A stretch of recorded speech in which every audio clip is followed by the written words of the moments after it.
हम pick controller की programming के ऊपर आ चुके हुए हैं और इसका जो जनरल पर्पस इनपुट आउटपुट्स है उनको हम डिस्कस कर रहे हैं।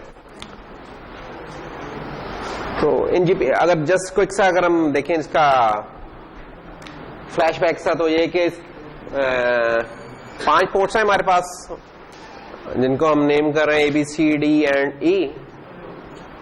हर पोर्ट में मुख्तलिफ तादाद में आईओज हो सकती हैं, वो हम देख लेंगे क्या है।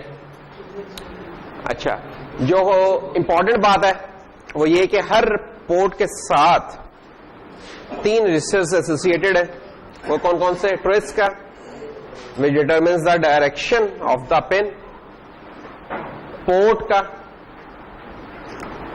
रजिस्टर वो होगा जिससे हम रीड कर रहे होंगे, और लैच का जिसके ऊपर हम राइट कर रहे होंगे। ये 3 रजिस्टर्स हैं जो कि एसोसिएटेड है हमारी आईओएस के साथ।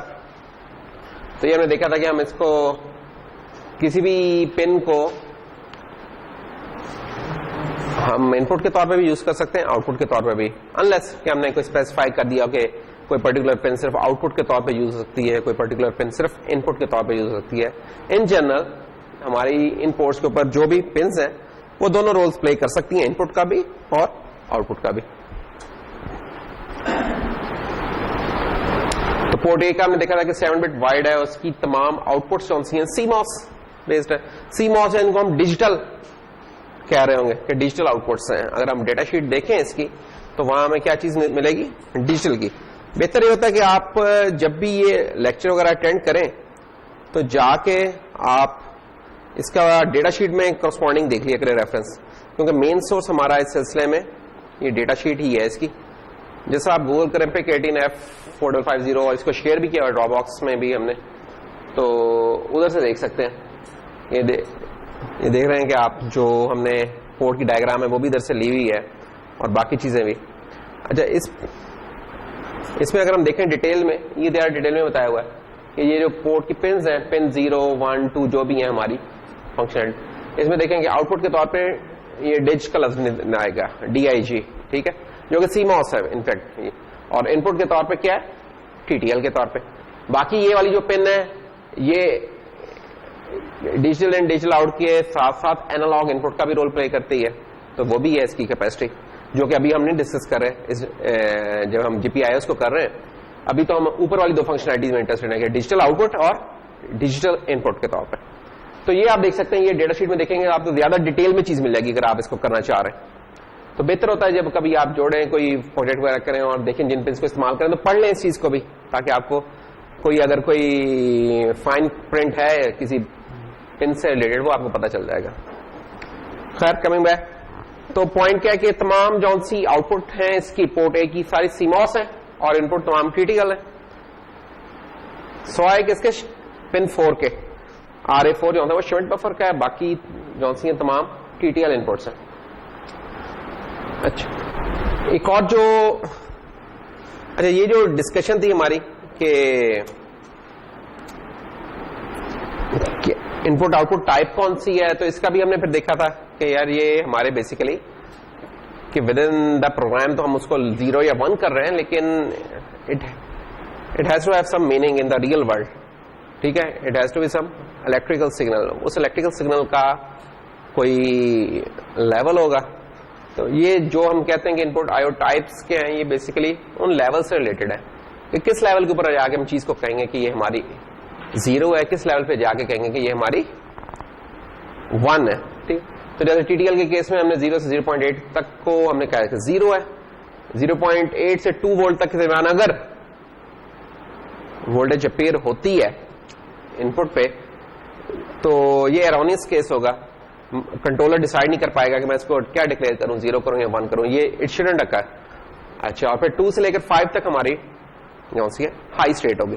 तो 2 से लेकर 5 तक हमें कुछ भी मिल जाए इनपुट के ऊपर हमारी इस पोर्ट ए में, तो हम उसे 1 डिक्लेयर कर रहे होंगे इनसाइड द प्रोग्राम, और अगर 0 से 0.8 तक मिलती है तो 0 होगी, और अगर फ्लक्चुएट कर रही है बीच में कुछ रैंडम सा बिहेवियर आ रहा है, कुछ और आ रहा है, तो समझ लेंगे कोई गड़बड़ है।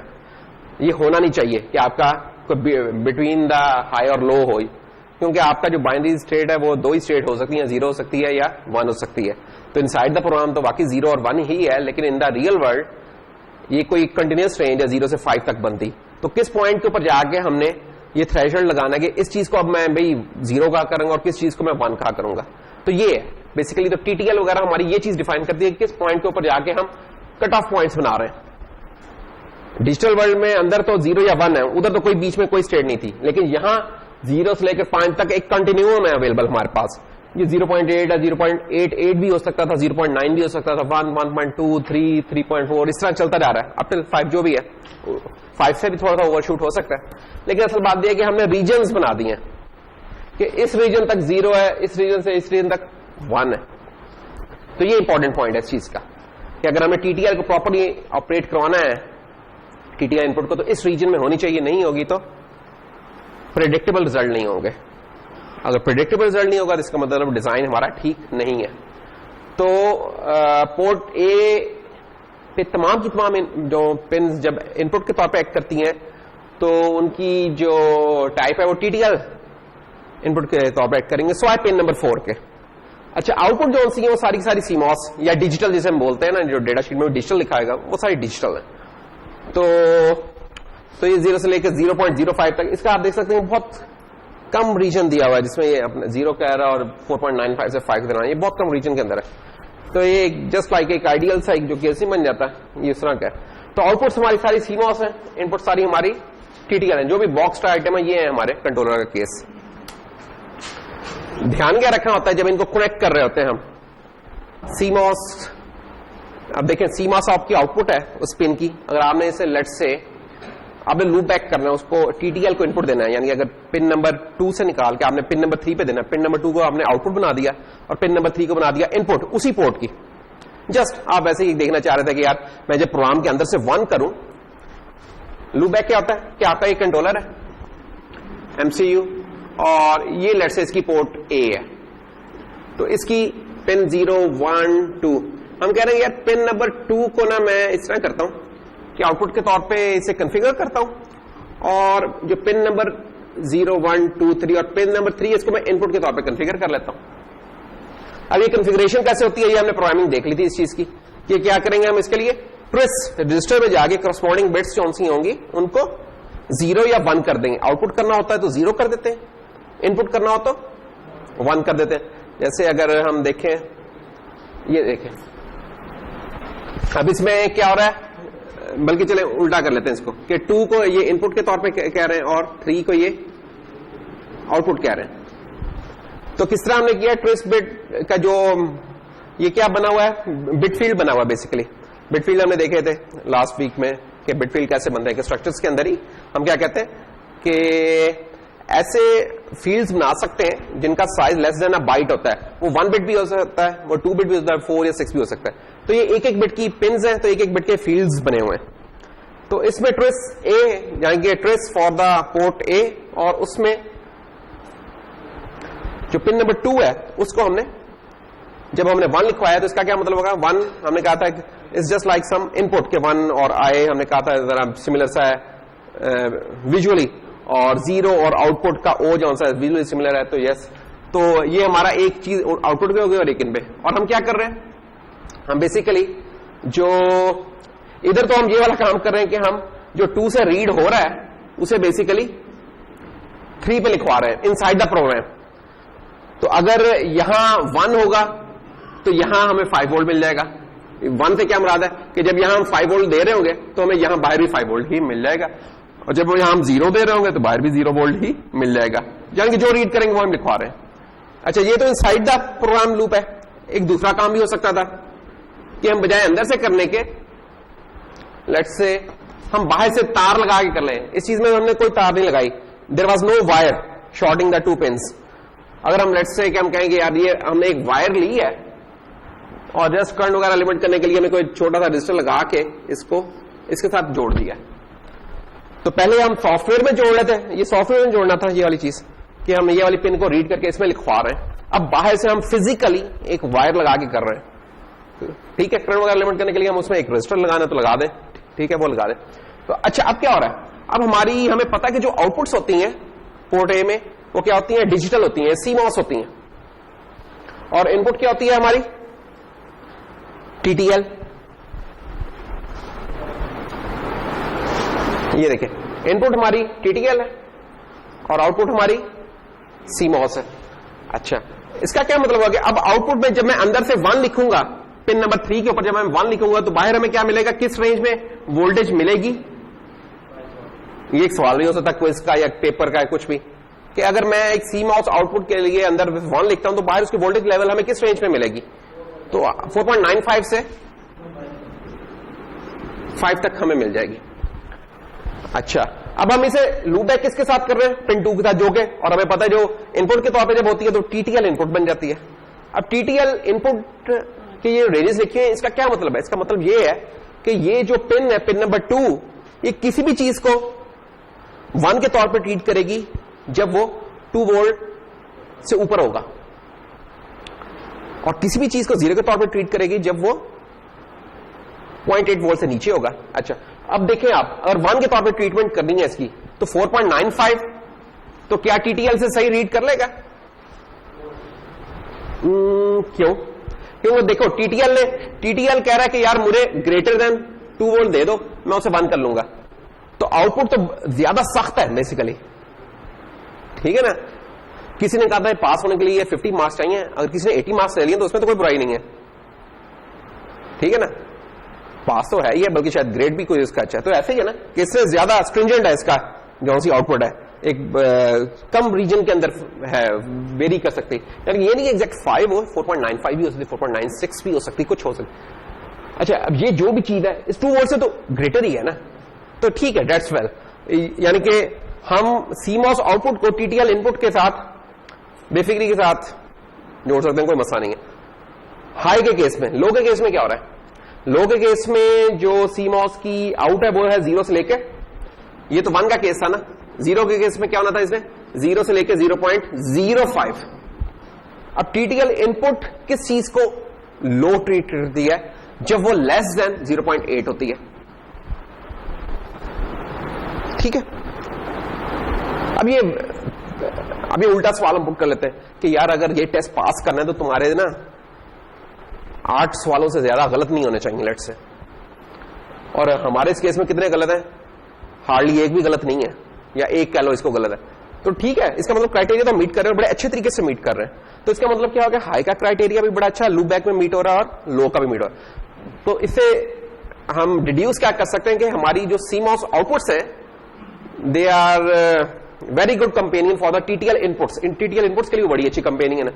क्यों? क्योंकि टीटीएल की जो रिक्वायरमेंट्स है उनसे ज्यादा सख्त सीमॉस आउटपुट की जो सी है वो सेटिंग्स हैं या थ्रेशोल्ड्स हैं। तो ये चीज है जो हमारी फर्स्ट पॉइंट है। अच्छा, अगर इसका लेकिन उल्टा कर ले हम कि अगर हम टीटीएल आउटपुट को हम करना चाहें सीमॉस इनपुट करना चाहें, तो अब क्या हालात है? हमारे कंट्रोलर में ये चीज नहीं है, और ये हम क्यों एक्सप्लेन कर रहे हैं ताकि आपको पता चल जाए कि हमारे कंट्रोलर में ये चीज क्यों नहीं है, क्यों इधर सीमॉस आउटपुट है और क्यों टीटीएल इनपुट है, उल्टा क्यों नहीं है। सवाल एक पैदा हो सकता था ना, ये तो हमने बता दिया है कि ये ऐसा होती है टेक्नोलॉजी, लेकिन ऐसा क्यों किया गया है, हम इस चीज को आंसर करने की कोशिश करें। अच्छा, अगर ये होता है, लेट्स अज्यूम कि हमारी ये जो आउटपुट थी ये होती टीटीएल ये अगर आउटपुट होती तो टीटीएल आउटपुट इसमें देखें हमारा वोल्टेज लेवल 2.7 से 5 के दरमियान कहीं भी हो सकता था। अच्छा, लेकिन जब हमने इसको सीमॉस को इनपुट देना था तो सीमॉस इनपुट के टाइम पर उसने क्या करना था? उसे 3.5 से लेकर सीमॉस ने तो 3.5 से लेकर 5 वोल्ट तक करना था। अच्छा, अब देखें फर्क क्या आ गया। ये ऐसा ही है कि हम कहेंगे एक यूनिवर्सिटी 60% वाले को पास कहती है और दूसरी यूनिवर्सिटी 50% वाले को पास कह रही है। लेट्स से एक यूनिवर्सिटी 35% वाले को लेट्स से पास कह रही है और दूसरी यूनिवर्सिटी 27% वाले को लेट्स से पास कह रही है। तो मसला क्या होगा?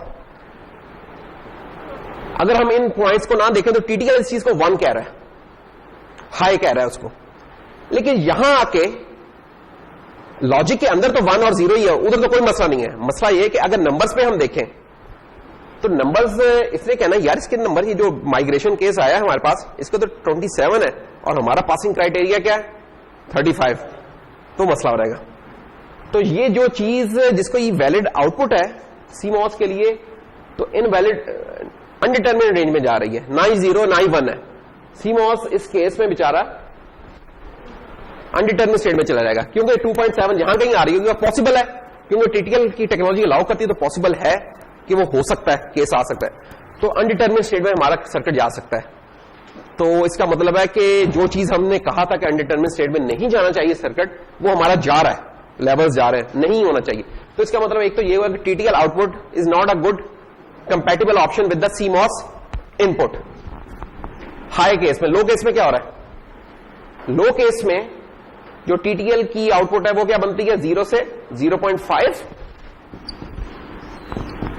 और सीमॉस की क्या बनती है, अच्छा इन लो के केस में ठीक है। लो के केस में देखें कि ये जो 0.5 है इट इज लेस देन 1.5। 0 वाला केस तो सही हैंडल हो रहा है, लेकिन 1 वाले केस में इश्यू हो सकते हैं।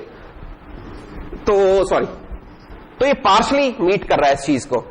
तो इसका तरीका फिर क्या करते हैं, बास का पुल अप रजिस्टर जो हमने लास्ट टाइम कुछ देखे थे ना, आज भी दोबारा देखेंगे, वो पुल अप रजिस्टर लगा देते हैं बास का, कि वैल्यू ना हमारी एक लेवल से नीचे गिरने ही ना पाए टीटीएल की, कोई 3.5 के राउंड ही रहे या कुछ और, तो एक हम इस तरीके से कुछ कर लेते होते हैं। लेकिन एनीवेज हमारे इस कंट्रोलर में ये वाला केस वैसे ही नहीं है कि जितनी भी आउटपुट्स मिलेंगी सारी डिजिटल या सीमॉस मिलेंगी, इनपुट जितनी टीटीएल मिलेंगी। और अगर इन केस कभी आपने इस तरह का कॉम्बिनेशन बनाना पड़ जाता है अपने कंट्रोलर के साथ, या 2 कंट्रोलर आपस में जोड़ने पड़ जाते हैं, तो उसमें कोई इशू की इतनी कोई बात नहीं है। तो ये है केस जिससे हमारा, ये है वो वजूहत की जिसकी वजह से हम ये सीमॉस फुल आउटपुट ड्राइवर है और इनपुट हमारा सारा टीटीएल बेस्ड है। ठीक है, रीजन इसकी है, लास्ट टाइम जस्ट हमने जस्ट वोल्टेज लेवल और उसमें डिस्कशन रखी थी, लेकिन मेन रीजन क्यों हमने ये चॉइसेस ली हैं इधर, ये वजह। एक जो एक्सेप्शन है वो ये है कि pin number 4 is the Schmidt buffer input. आप लोगों ने श्मिट ट्रिगर वगैरह पढ़ा था इलेक्ट्रॉनिक्स में या कुछ और। खैर होता क्या है ये कि ना बेसिकली ये जो अभी हमने देखा ना टीटीएल वाला सीमॉस वाला केस, इसमें क्या होगा, इसमें ये होगा कि अगर मेरे पास लेट्स से ये इनपुट एक वोल्टेज है जो कि लीनियरली जा रही है इस तरीके से, तो मैं इस इनपुट वोल्टेज को, ये एनालॉग वोल्टेज है लेट्स लीनियरली जो 0 से लेकर 5 वोल्ट तक जा रही है किसी पर्टिकुलर टाइम में। अच्छा इसमें क्या है कि अगर ये मेरी टीटीएल इनपुट है, तो टीटीएल इनपुट के केस में मैंने क्या देखा था कि अगर मैं इसकी वेव फॉर्म बनाऊं तो एज लॉन्ग एज ये 1 है 2 3 4 5, as long as it is less than 0.1 और 0.8, ये चीज मेरी 0 ही है। ठीक है, अच्छा ये 0 है, ये चल रहा है, और क्योंकि इससे यहां से लेकर और जो हमारा 2 तक का केस है ये जो बन रहा, यहां तक अनडिटरमिन्ड सिनेरियो होगा, तो हम इसको ही स्ट्रिक कर रहे हैं, जो लो वाला केस है इसी को स्ट्रिक कर रहे हैं। और जैसे ये 2 को पहुंचा है एकदम ये हो गया केस। ये क्या सिनेरियो, ये सिनेरियो ये है कि आपके पास है एक गेट है, लेट से इस गेट के ऊपर इनपुट दी, ये इनपुट क्या दे रहे हैं आप इस गेट के ऊपर, ये वाली दे रहे हैं, ये आउटपुट है इसकी, ये टीटीएल इनपुट के साथ कोई गेट था। ये आउटपुट आपको पता है कब तक 0 रहेगी, जब तक you are having less than 2, exactly speaking 0.8, लेकिन 0.8 और 2 के दरमियान अनडिटरमिन्ड स्टेट है, तो वो जो चीज लास्ट स्टेट है वो उसी को फॉलो कर रहा है, तो 0 ही रहेगी। और 0 से 1 पे कब जाएगी, जब हमारा हाई हम देख रहे हैं इस केस में कि जैसे 2 से अब जाएंगे हम इसे 1 डिक्लेयर कर देते हैं। तो ये चीज जौन सी है ये देख रहे हैं, जैसे ही हम 2 को पहुंचे हैं साथ ही 1 पे चली गई।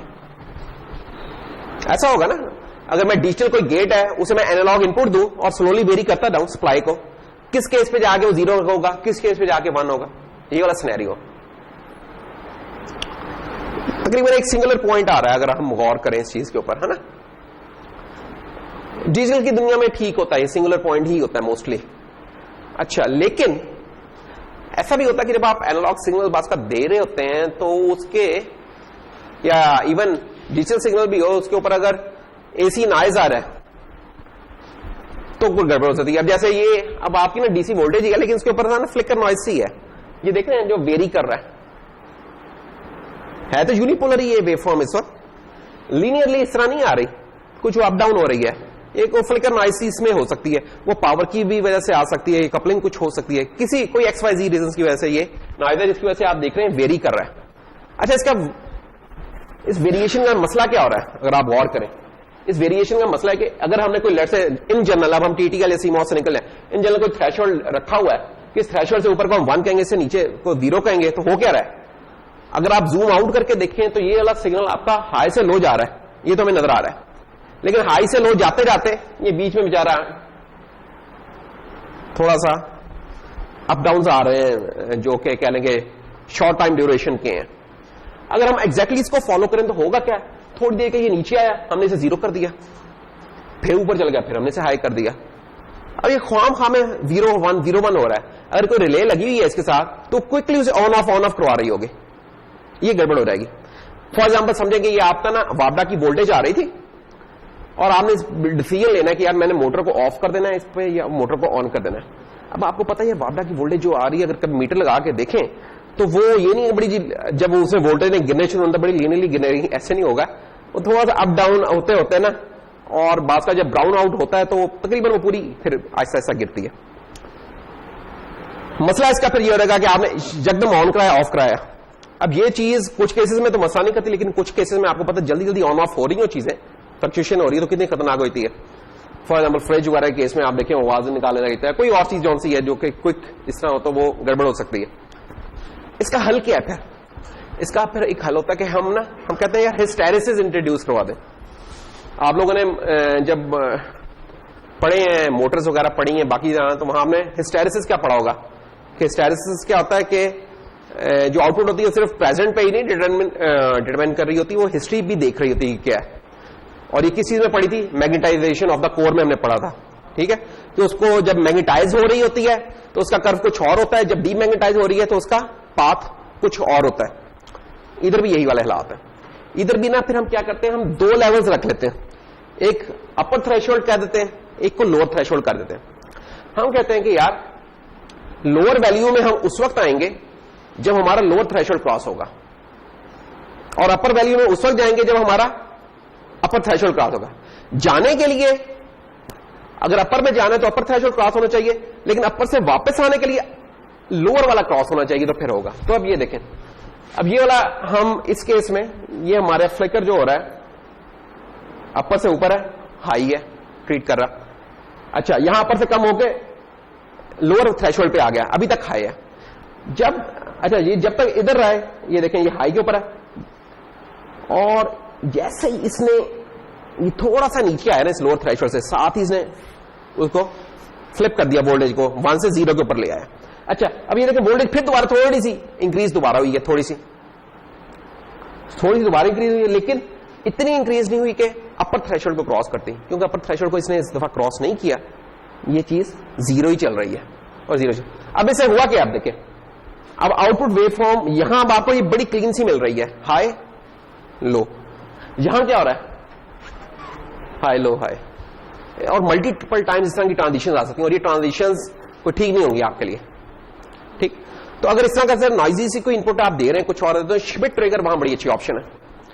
या आपने फैसला करना है कि यार मैंने कोई एनालॉग सिग्नल दिया था, उसकी बेस के ऊपर मैंने डिसीजन लेना है कि यार मैं हाई कर दूं लो कर दूं, तो फिर आप टीटीएल वगैरह पे ना दें, आप श्मिट ट्रिगर के इसके ऊपर इनपुट दे दें, ठीक है। श्मिट ट्रिगर बेसिकली एक इंप्लीमेंटेशन, इसमें आपका एम्पलीफायर क्या लेंगे फीडबैक हुआ होगा, वो क्विकली उस चीज को उठा के या हाई पे ले जाएगा, और जब लो पे लेना होगा तो हिस्टेरिसिस शो करेगा, और एंड वाइस वर्सा दोनों बिहेवियर शो करेगा। तो कभी इस तरह की कंपैरिजन करनी हो तो फिर श्मिट वाली इनपुट यूज किया करें, फिर टीटीएल वाली यूज ना करें। और प्योर डिजिटल वाले के साथ अगर डील कर रहे हैं जिसमें आपको पता है यार डिजिटल गेट से ही आ रही है, कुछ और आ रही है, ठीक है, फिर टीटीएल इनपुट्स यूज करें, ठीक है। तो ये हमारी रीजनिंग थी कि क्यों हम एक चीज कर रहे हैं और क्यों दूसरी चीज नहीं कर रहे।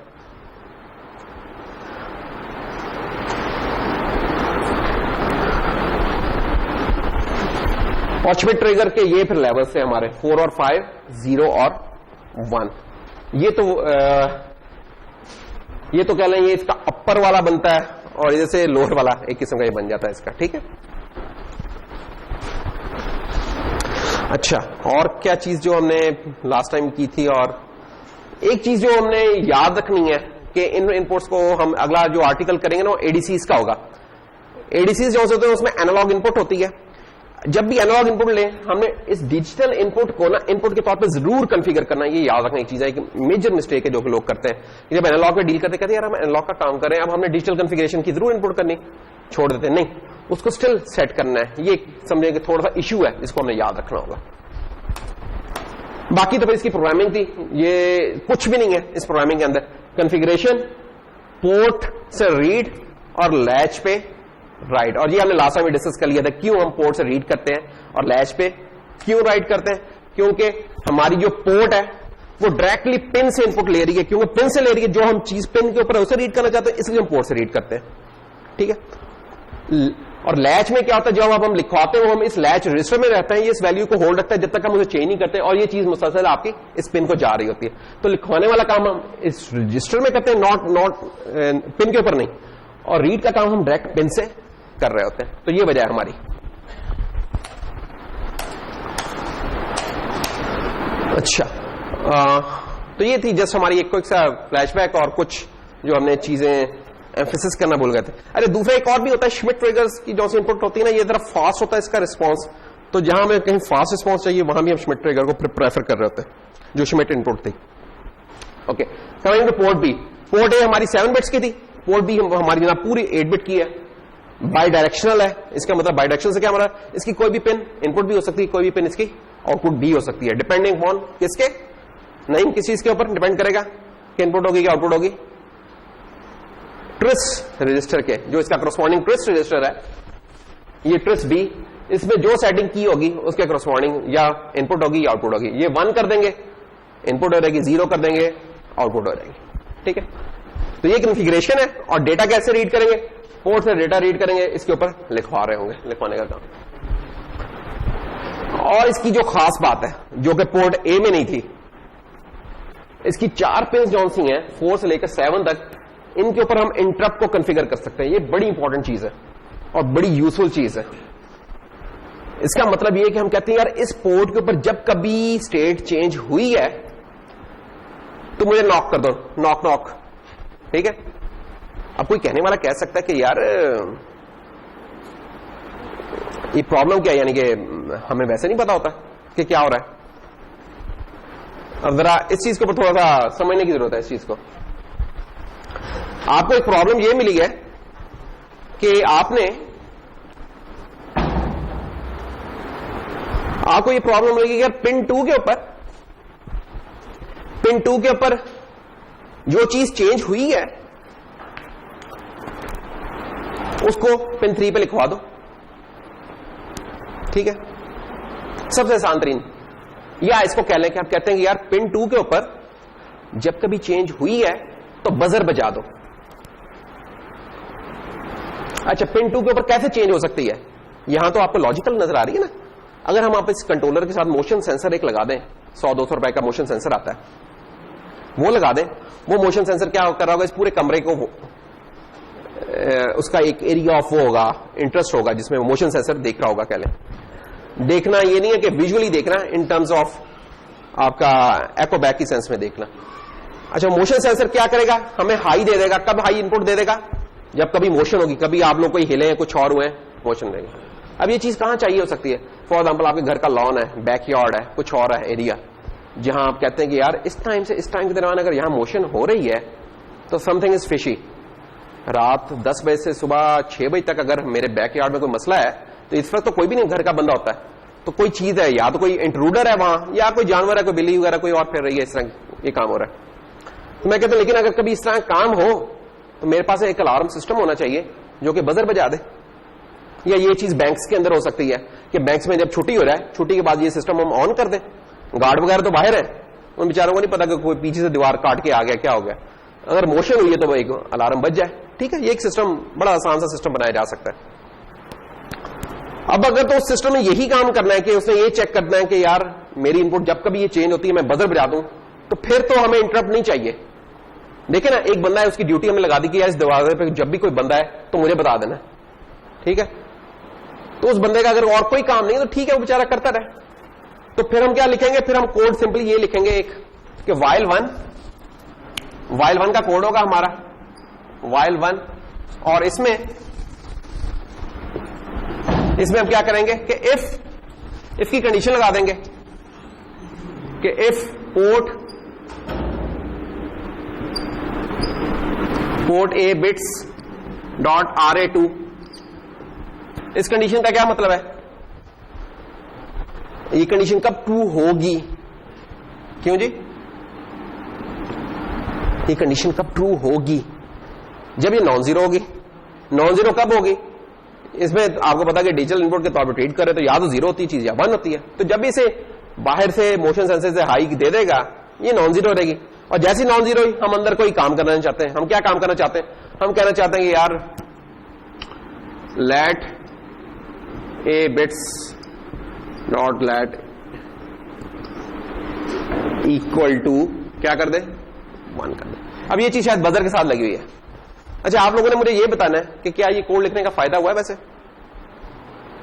ये वाला कोड, यानी कि या तो मैं ये कोड लिख दूं या इसको कमेंट कर दूं, ये कमेंट कर दिया मैंने, और लिख दूं LAT A bits dot LAT A3 equal to यही वाली line port A bits dot RA2। इसमें और इसमें कोई फर्क है? देखिए यहां हम क्या कह रहे हैं, यहां हम ये कह रहे हैं कि यार जब ये 1 हो तो मैं इसकी जगह पे 1 लिखवा दूंगा। तो मैं कहता हूं कि यार कंडीशन जरूर लगानी, जब ये चीज 1 होगी तो इधर 1 लिखा रहेगा, जब ये चीज 0 होगी तो 0 लिखा रहेगा। हां, इस कंडीशन की कब सेंस बनेगी, जब मैं इस कंडीशन की बेस के ऊपर कुछ और काम भी करना चाह रहा हूं। और काम क्या हो सकते हैं, एक तो था कि लेट से बजर बजा दी, दूसरा काम कुछ और भी हो सकता है। वो क्या, मैंने अगर कोई GSM मॉड्यूल साथ लगा दिया हुआ है या कुछ और, मैं कहता हूं यार मुझे SMS आ रहा है जल्दी से कि भाईजान कोई आ गया हुआ है आपके इधर। तो अगर मैंने एक से ज्यादा कोई काम करने बेस के इनपुट के बेस के ऊपर, फिर मेरा ये काम नहीं चल सकेगा, फिर मुझे कंडीशन लगानी है। और अगर सिर्फ यही काम करना है तो फिर ये वाली लाइन काफी है, दैट्स ऑल। तो अगर तो मैं कहता हूं कि यार मैंने कुछ और काम भी करना है तो फिर अब मैं इस चीज को अनकमेंट कर दूंगा, और जो काम करना है वो भी लिख दूंगा, अदर टास्क जो भी यहां कुछ और काम करने ना इस कंडीशन की बेस पे वो मैं कर दूंगा। अच्छा, अब होगा क्या, ये प्रोग्राम चल क्या रहा है, आपका कंट्रोलर स्टार्ट हुआ, कुछ सेटिंग्स हुई, सेटिंग्स के बाद ये while 1 की लूप है। while 1 की लूप क्या कहती है सखावत, इस while 1 की लूप का क्या मतलब है, कितनी दफा चलेगी है, एक दफा, रकीब कह रहे हैं कि एक दफा चलेगी। इंपॉर्टेंट पॉइंट क्या है याद रखने का, जो हमने कई दफा कहा है कि यार इफ में while में as long as your argument is non zero, तो इसका मतलब है कि उसकी कंडीशन ट्रू हो रही है। 1 का मतलब क्या, नॉन जीरो है, ये कंडीशन ट्रू है, दोबारा है फिर भी 1 है, कभी चेंज ही नहीं हो रहा क्योंकि कांस्टेंट है 1 हमारा। इसका मतलब हमेशा चलती रहेगी, इसको फॉर एवर लूप भी कहते हैं, फॉर एवर लूप है ये, ठीक है। अच्छा चलो चेंज करते हैं, हम अगर यहां while -1 कर देते फिर क्या होता, अभी भी 0 नहीं है क्योंकि तो नॉन जीरो है और चेंज नहीं हो रही, कंडीशन हमेशा चलती रहेगी। और जिशान अब कितनी दफा चलेगी ये लूप, कितनी दफा ये लूप चलेगी, 1 दफा, 2 दफा या 5 दफा, 1 दफा नहीं, 1 दफा भी नहीं चलेगी क्योंकि 0 है तो उसमें कुछ नहीं। यानी कि देखो ज्यादा मुश्किल नहीं काम करना, तुम लोगों ने ये देखना है कि इस आर्गुमेंट्स के अंदर जो आती है चीज वो एवेलुएट 0 होती है कि नॉन जीरो होती है, नॉन जीरो होती है। दूसरी चीज क्या देख रही, क्या वो जो अंदर चीज है वो मॉडिफाई तो नहीं हो रही लूप की बॉडी में, अगर तो मॉडिफाई हो रही है फिर हमने गिनना है, अगर मॉडिफाई हो नहीं रही, कॉन्स्टेंट से मॉडिफाई नहीं होता कभी भी, कॉन्स्टेंट क्योंकि मॉडिफाई नहीं होते तो ये चीज 0 है तो इसे वैसे ही रहना है, ये 1 है तो इसने भी 1 रहना है। तो इनको फॉर एवर लूप्स कहते हैं। जो हमारे कंट्रोलर में इनिशियलाइजेशन के बाद ना जो आखिरी पीस ऑफ कोड होता है वो फॉर एवर लूप का होता है। हमारा ये नहीं होता कि माइक्रो कंट्रोलर में कोड मेन के एंड पे पहुंचा और खत्म हो गया, नहीं, हम ये काम नहीं कर रहे होते। हमारा आखिरी पीस ऑफ कोड एक वाइल की लूप होती है, और बात का आपको वाइल की लूप में भी क्वेश्चन नजर आता है कि आपने वो वाला काम जो इंटरप्ट सर्विस रूटीन्स होती हैं उसमें किया होता है, वो भी हमने पढ़ा नहीं है, उसमें किया होता है, बात का खाली नजर आती है, लेकिन वाइल की लूप एक चल रही होती है और बाकी काम भी हो रहे होते हैं। तो ये काम होता रहेगा। क्यों ये फॉर एवर चले? वो इसलिए कि आपने अगर बर्गलर सिस्टम लगाया है किसी शॉप पर या घर में, तो आप उसे ये नहीं कहते यार एक दफा चेक करके आगे बैठ जाओ, नहीं, ऐसा नहीं है। उसका काम ही ये बेचारे का कंट्रोलर का जो उधर लगाया है कि 24/7 24 hours a day 7 days a week उसने यही काम करना है और कुछ नहीं करना।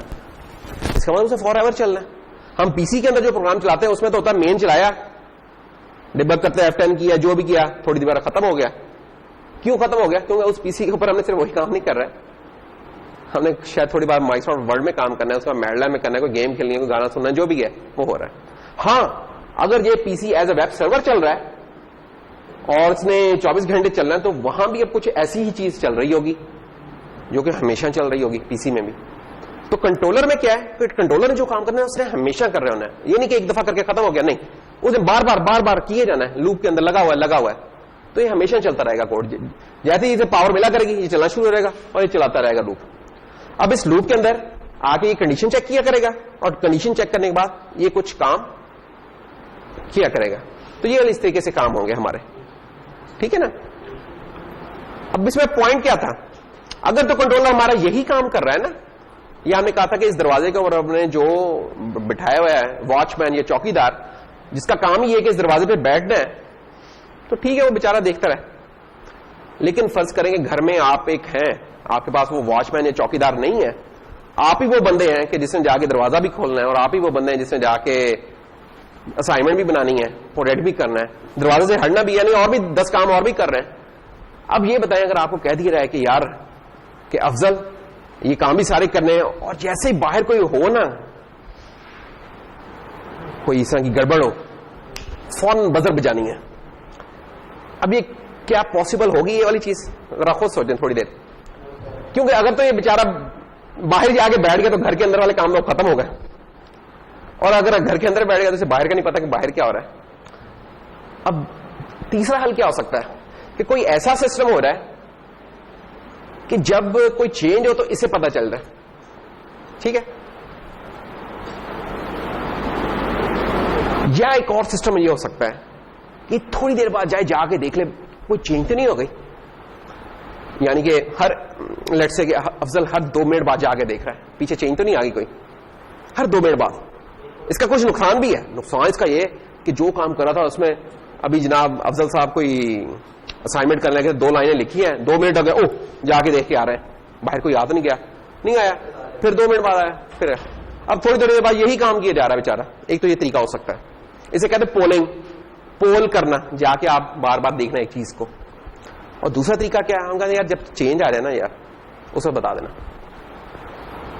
तो इससे क्या है कि समझो कि एक मैजिक आ गया इसके पास, जब कभी चेंज आएगी इसे एक इवेंट आ जाएगा और इसे पता चल जाएगा, उसकी बेस पे फिर एक काम कर लेगा। उस चीज को हम कहते हैं इंटरप्ट, कि जब कभी चेंज हो तो हमें पता चल जाए कि चेंज हो गई है चीज। तो हम इस चीज की बात कर रहे हैं यहां ये पोर्ट बी के केस में ना, कि इसकी ये जो 4 पिन्स हैं इनके ऊपर इनपुट के तौर पे जब हम करेंगे तो ये इंटरप्ट हम इन पे कॉन्फ़िगर कर सकते हैं, यानी कि उन 4 पिन्स के ऊपर जब कभी चेंज होगी हमें इंटरप्ट आ जाया करेगी, नॉक नॉक कुछ हुआ है। हमें हर वक्त उसको पोल करने की जरूरत नहीं है, बार बार जाके देखने की, बार बार देखने की जरूरत नहीं है। जब कभी होगा, यानी कि मैं लेक्चर दे रहा हूं, कोई मेरा मिलने वाला आ गया, नॉक नॉक, जी आ गया मिलने, फायदा क्या हुआ? मुझे अपनी क्लास ही छोड़नी पड़ रही, मैं काम कर रहा हूं, हो सकता है वो बंदा अभी आ रहा है, हो सकता है कल तक ना है, तो मैं क्या बाकी काम छोड़ दूं? नहीं, interrupt is the best solution.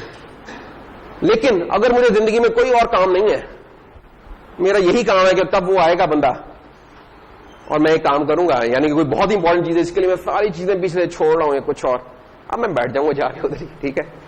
यानी कि मैं पोलिंग में गुजार सकता हूं टाइम, ठीक है, अगर मुझे कोई और काम नहीं है। अगर अफजल को कोई और काम नहीं तो पोलिंग करता है, ठीक है, फिर भी काम चल रहा था। तो इंटरप्ट के बगैर भी काम चल सकता है, उसके कुछ अपने इश्यूज हैं, इंटरप्ट के साथ भी हो सकता है, जिसके अपने कुछ फायदे हैं, ठीक है। तो ये इंटरप्ट का था इधर यूज। जो और इंपॉर्टेंट बात थी जो कि पोर्ट ए में नहीं थी, वो है इसके पुल अप रजिस्टर्स, जो कि हमने जिस पे लास्ट टाइम अपनी डिस्कशन फ्रीज की थी। और वो पुल अप क्या है? पुल अप हमने बताया था कि यार जब हमारा कंट्रोलर की पिन्स हैं, ये कंट्रोलर है हमारा, ये बोर्ड जो कि आप बना रहे हैं आजकल बड़े मुश्किल तरीकों से या आसान तरीकों से बना रहे हैं, जिसकी हम बाद में थोड़ा कर लेंगे। इसके लिए ऐसे कोई पिन है, ये पिन है मुख्तलिफ पोर्ट बी की, कुछ अगर कनेक्ट करनी थी वायर लगा ली, कुछ ऐसी हैं जिनके साथ कुछ भी कनेक्ट नहीं किया। अब जो डिस्कनेक्टेड पिन हैं वो बेसिकली आपकी हाई इंपीडेंस स्टेट में है। हमने देखा था ना कि लॉजिक डिजाइन जब पढ़ी थी तो एक होती है लॉजिक लो होती है, हाई होती है, और एक तीसरी भी होती है हाई इंपीडेंस स्टेट या नॉट कनेक्टेड स्टेट। जब कोई चीज कनेक्ट नहीं होती तो हाई इंपीडेंस स्टेट में होती है। उस केस में आपकी जो इनपुट होती है फ्लोट कर रही होती है, और जब फ्लोट कर रही होती है तो वो नियर बाय पिन से वायर से कुछ नॉइज कपल कर सकती है, उसकी वजह से आपकी एरोनियस रीडिंग्स आ सकती हैं।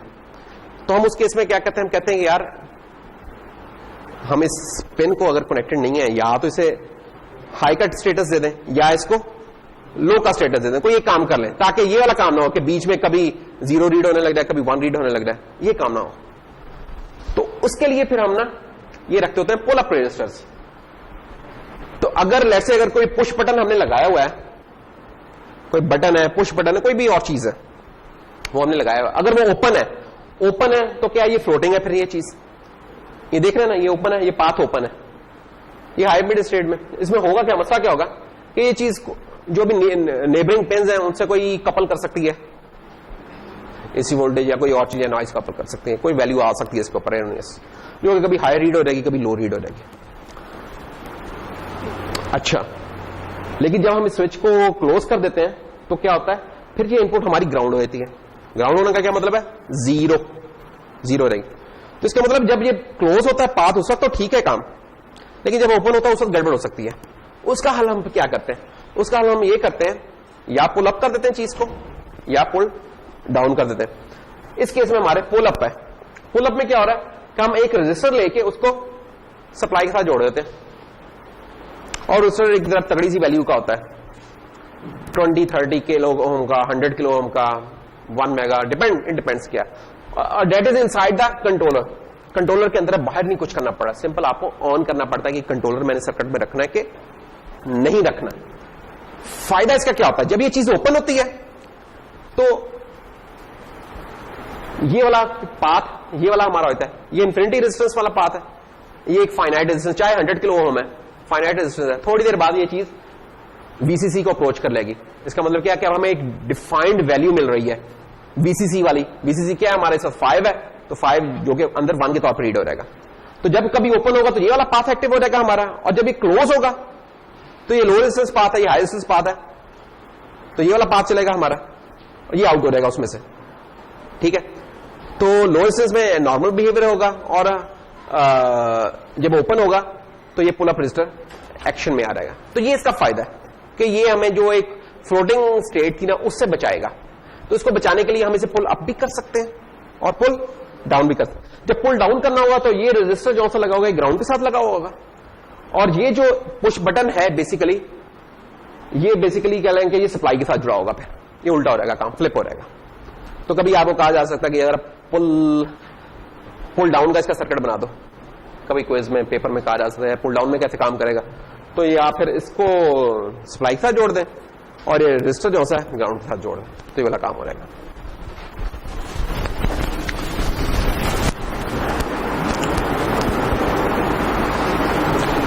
इनको कॉन्फ़िगर कैसे करते हैं? इसको कॉन्फ़िगर करने के लिए हमारा जो सा होता है बिट होती है एक, जिसे कहते हैं रजिस्टर फॉर पोर्ट बी और पुल अप। ये एक बिट है, किधर पाई जाती है बिट? ये इंटरप्ट कंट्रोलर का एक रजिस्टर है, उधर ये बिट होती है इंटरप्ट कंट्रोलर 2 का रजिस्टर। तो एंड कॉन 2 अगर हम देखें तो ये हमें ये बिट मिल रही है। ठीक है, जब ये 0 होगी तो ये अनेबल होगा हमारा पुल अप रजिस्टर, और सारी जो पिन्स है उनके ऊपर अनेबल होगा। अच्छा, यहां 1 to 1 नहीं है, जैसे ट्रिप था ना कि ट्रिप 7 किया तो 7 वाली पिन इन हो गई, इसको किया तो ये वाली पिन हो गई। ये जो है सेटिंग, इसमें एक को करेंगे तो तमाम पिन्स इसका पुल अप अनेबल हो जाएगा, या तमाम पिंस का पुल अप डिसेबल हो जाएगा। तो ये काम है बस। अच्छा, इसको एक और टर्म यूज करते हैं वीक पुल अप, कि एकदम नहीं ये 5 वोल्ट को अप्रोच कर लेगा जो VCC है, क्योंकि रेजिस्टेंस हमने हाई लगाई होती है तो स्लोली इसको अचीव करेगा, क्योंकि स्लोली करेगा तो इसको हम वीक पुल अप कह देते हैं। ये वाला काम। And these pull ups are disabled on power on reset. जब भी हम रीसेट करेंगे डिसेबल होंगे, हमें दोबारा उन्हें अनेबल करना पड़ेगा।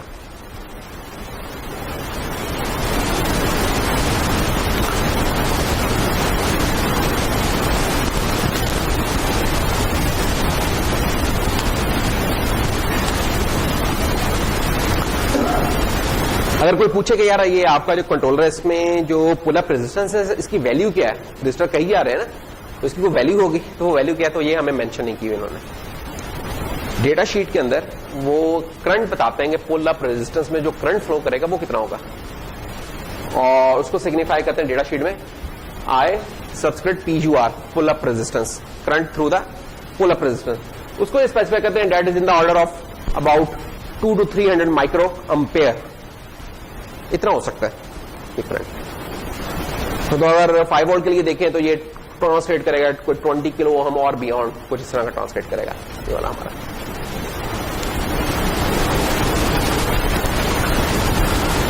तो ये अब हमारा कंट्रोलर है, ये पुल अप लगा हुआ है किसके साथ, आपकी सप्लाई के साथ, VDD जो कि आपकी पॉजिटिव वाली सप्लाई है उसके साथ लगा हुआ है। ये वो पिन पॉइंट है, फिजिकल कॉन्टेक्ट एरिया जहां लगा, ये वो स्विच है, जब ओपन होगा तो ये एक्टिव हो रहेगा, जब ये क्लोज होगा तो इनएक्टिव हो रहेगा। अच्छा, गौर करें एक और रेजिस्टेंस भी नजर आ रहा है यहां R2। अच्छा, जब भी ये आप देखेंगे ना आयोस का कहीं भी किसी भी कंट्रोलर में आपको ये कुछ रेजिस्टेंस नजर आ रहे होंगे, एक ये सीरीज में लगा हुआ है और ये जो इनसाइड लगा हुआ है इसके वो पैरेलल में लगा हुआ है। ये पैरेलल में जो लगा हुआ है इसका ये तो इंटरनल पुल अप रजिस्टर है। अगर आप इससे खुश नहीं है या आप कहते हैं कि यार ये जरा स्लोली हो रहा है तो मैं जरा कोई छोटा रजिस्टर लगा के पुल अप कर दूं, तो आप बाहर लगा सकते हैं। जब आप बाहर लगाएंगे तो ये डिसेबल हो जाएगा, आउट हो जाएगा। ये जो सीरीज में लगा इसका क्या काम है, ये जो R2 लगा हुआ है इसका काम है करंट लिमिट वगैरह करना। अगर आप वोल्टेज जल्दी से ज्यादा देते हैं कुछ और होता है तो ये डैमेज कर सकता है आपके इसको। जब कभी इस तरह केस होगा तो वोल्टेज ड्रॉप इसके क्रॉस हो जाएगी, आपका कंट्रोलर की पेन डैमेज नहीं होगी, कंट्रोलर डैमेज नहीं होगा। तो R2 हम लगा लेते हैं। इसको वाइड भी कर सकते हैं, अगर हमें पता है कि हम सेफ लिमिट्स में कर रहे हैं तो फिर हम इसको छोड़ सकते हैं। लेकिन अगर हम कंफ्यूजन है कुछ है तो हमें फिर हम R2 एक लगा लेते हैं, फ्यू किलो 1-2 किलो का लगा लेंगे ताकि इसके क्रॉस ड्रॉप हो रहा है और हमारा कंट्रोलर जो सा डैमेज ना हो। तो ये लिमिटिंग के केस के लिए है, ये इसको फ्लोटिंग से बचाने के लिए है। इन दो रेजिस्टर्स का ये काम है, ये आपको पता होना चाहिए।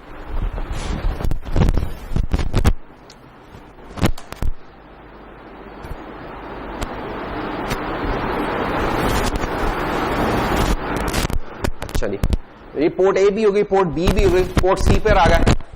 पोर्ट ए जैसे 7 बिट की थी, पोर्ट सी भी हमारी 7 बिट्स की ही है। सिर्फ एक है इस दफा इसमें चेंज, वो ये कि इसकी 2 पिन्स जो सी है ना वो सिर्फ इनपुट के तौर पे एक्ट करती हैं, वो आउटपुट के तौर पे कॉन्फ़िगर नहीं हो सकती। क्योंकि वो आउटपुट के तौर पे कॉन्फ़िगर नहीं हो सकती तो इसलिए उनके लिए ट्रेस की बिट्स भी नहीं एग्जिस्ट करती। ये देखिए तो कौन सी पिन्स है, 4 और 5। तो ये देखिए 4 और 5 के केस में हमारी जो ट्रेस बिट है वो एग्जिस्ट नहीं कर रही। क्यों? क्योंकि ये सिर्फ इनपुट के तौर पे बिहेव करती है। जब किसी चीज का बिहेवियर फिक्स हो जाता है तो फिर उसकी सेटिंग वाली चीज हमें नहीं चाहिए होती। और क्योंकि ये सिर्फ इनपुट के तौर पे एग्जिस्ट कर रही है तो इसलिए इसका लैच वाला रजिस्टर भी एग्जिस्ट नहीं कर रहा, तो लैच वाली भी बिट्स इसकी नहीं है। तो हो सकता है कभी आप पोर्ट ए के ऊपर काम करें और पता चला यार ए के ऊपर तो मैंने ये चीज लगा ली, अच्छा जी सी पे ले जाते हैं। ए की कौन सी पिन यूज कर रहे थे, 4 और 5। सी पे भी जाके आप कहते हैं यार आउटपुट के तौर पर 4 और 5 कर लेता, लेकिन आप चलाएंगे कुछ हो ही नहीं रहा होगा, कहेंगे यार ये पता नहीं क्या मसला हो गया, पोर्ट ए पे लगाता हूं चीज चल पड़ती है, पोर्ट सी पे लगाता हूं वही वाला सर्किट तो नहीं चलता, ड्राइव ही नहीं होता उससे, एलईडी नहीं चल रही। लेट से एलईडी लगाई थी, एलईडी नहीं चल रही। क्यों नहीं चल रही? क्योंकि पोर्ट 4 और 5 कभी भी आउटपुट उसकी जो पोर्ट सी की जो 4 और 5 पिन है वो कभी भी आउटपुट हो ही नहीं सकती, तो बेचारों ने एलईडी क्या जलानी है, तो वो नहीं चल रही। तो ये जरा ख्याल रखने की जरूरत है कभी जब पोर्ट सी को इस्तेमाल करें कि आपने इधर से कोई आउटपुट लेनी है तो फिर आपने 4 और 5 से नहीं लेनी, इसकी अगली पिछली पिन से ले सकते हैं, 4 और 5 से नहीं लेंगे।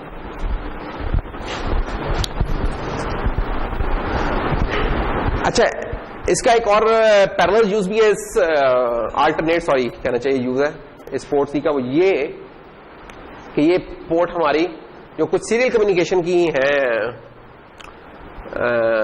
प्रोटोकॉल उसमें यूज होती है, UART वाले में और USB के उसमें, तो उसमें ये दोनों में ये यूज होती है पोर्ट सी। खैर वो वाला फीचर हम बाद में पढ़ेंगे जब हम ये वाले इंटरफेसेस पढ़ेंगे। पोर्ट डी, A हो गई, B हो गई, C हो गई, D आ गई। D का बिहेवियर तकरीबन वैसा ही है जो कि पोर्ट B का था, ये भी 8 बिट है, पोर्ट B भी 8 बिट की थी, ये भी जनाब फुली बायडायरेक्शनल है, वो भी फुली बायडायरेक्शनल थी। खास बात जो इसकी है वो क्या है कि इसकी तमाम पिंस जो सी हैं वो एज ए श्मिट ट्रिगर के तौर पे हुई हैं, TTL इनपुट के तौर पे नहीं, श्मिट ट्रिगर के तौर पे हुई हैं। तो इसका मतलब जो कंपैरेटर शिम्पैरेटर इस तरह की चीजें आती हैं, CCP मॉड्यूल्स वगैरह, ये नॉर्मली उसके साथ नथी हुई होगी। जब कभी आपने एनालॉग कंपैरिजन इस तरह काम करने होंगे, गो फॉर पोर्ट डी, फिर बाकी पोर्ट छोड़ दें इसके लिए। अब ये बड़ी फाइन पॉइंट्स है, कहने को सारी पोर्ट्स हैं लेकिन सब में थोड़े बहुत कुछ स्पेशलिटीज है। वो स्पेशलिटीज अगर आप यूज तरीके से कर लेंगे तो आपका बड़ा अच्छे तरीके से सिस्टम चलेगा, नहीं तो रिलायबल शायद इतना ना हो।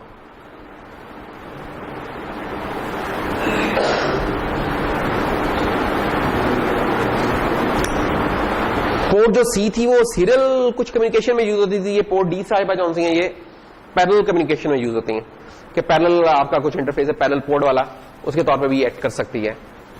ये उस वक्त देखेंगे जब हम पढ़ेंगे। पोर्ट डी में भी पुल अप रजिस्टर है, वहां हम उनकी कॉन्फ़िगरेशन करते थे, वो क्या था RBPU था, यहां RD है, डी फॉर पोर्ट डी। यहां भी वही है कि एक ही बिट है जो कि तमाम की सेटिंग कर देती है, पुल अप की या अनेबल की या डिसेबल की।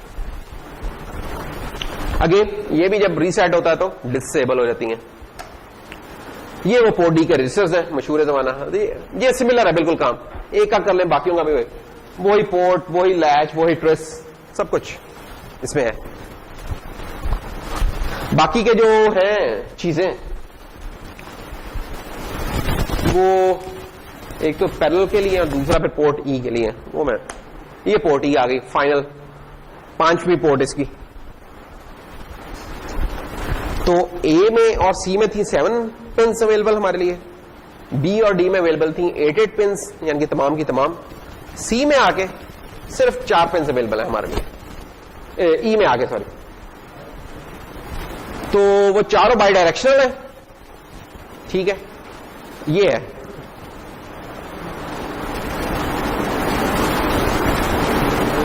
चारों नहीं है सॉरी बाई डायरेक्शनल, सिर्फ पहली 3 बाई डायरेक्शनल है। जो RE3 है ये सिर्फ इनपुट के तौर पे है, जैसे पोर्ट सी में थी ना कि 2 पिन सिर्फ इनपुट के तौर पे थी, इस तरह पोर्ट ई में भी RE3 जो सी है ये इनपुट के तौर पे। बाकी 0, 1 और 2 हम बाई डायरेक्शनल पिन हैं, दोनों तरीके से कॉन्फ़िगर कर सकते हैं। अच्छा, ये तीनों pins as a Schmitt trigger input के तौर पे बिहेव करती हैं, नॉट TTL। तो इसका मतलब पोर्ट डी में और पोर्ट ई में श्मिट ट्रिगर इनपुट्स हैं हमारे पास। और ये चौथी पिन है ये अलबत्ता CMOS इनपुट के तौर पर डील करती है, डिजिटल इनपुट है, ठीक है। ये पोर्ट ई के रजिस्टर्स हैं हमारे, क्योंकि 4 पिन इस्तेमाल हो रही हैं तो ये 4 0 1 2 3 पिन जो सी हैं बाइडायरेक्शनल, एक पिन नहीं है यानी कि RE3, तो इसकी ट्रेस की और लैच की दोनों की सेटिंग नहीं है। और दैट्स ऑल। हाँ, ये जो RDPU है पोर्ट डी की पुल अप की कोई सेटिंग नहीं है, इसमें पुल अप रजिस्टर्स नहीं है, ये डी पोर्ट के लिए पुल अप की सेटिंग है, ये वो चीज है। ये थी हमारी पोर्ट्स की कहानी, जनरल पर्पस आईओस की, ठीक है। ये सबसे आसान है इस्तेमाल करने में, मुश्किल तो थोड़ी थी उस वक्त हुई जब हम उसकी डिटेल्स में जाए। तो इनिशियल जो काम करना होगा उसमें तो आपको कोई इतना मसला नहीं होगा, लेकिन जब आप एक तरह बड़े प्रोडक्ट पे जाते हैं, चीजें यार चल रही हो, आपने एक सिस्टम बनाया, बना के बेचना है, और आप कहते हैं जब बेच दिया मैंने सिस्टम, साल 2 साल 10 साल चले, फिर हमें ये वाली चीजें सारी टेक केयर करने की जरूरत है, नहीं तो गड़बड़ हो सकती है, ठीक है। नॉट गारंटेड टू फिर वर्क वाला काम होता है। तो ये हमारी तो इसकी अगर कोई समरी हमें मुझे बता सके, शेयर कर सके, जैसे हसीब ये जो आज हमने किया है, लास्ट लेक्चर से शुरू किया, इसकी जस्ट अगर हम समराइज कर दो आप बाकियों के फायदे के लिए, आप और नहीं मिलकर अगर इसको कर दो।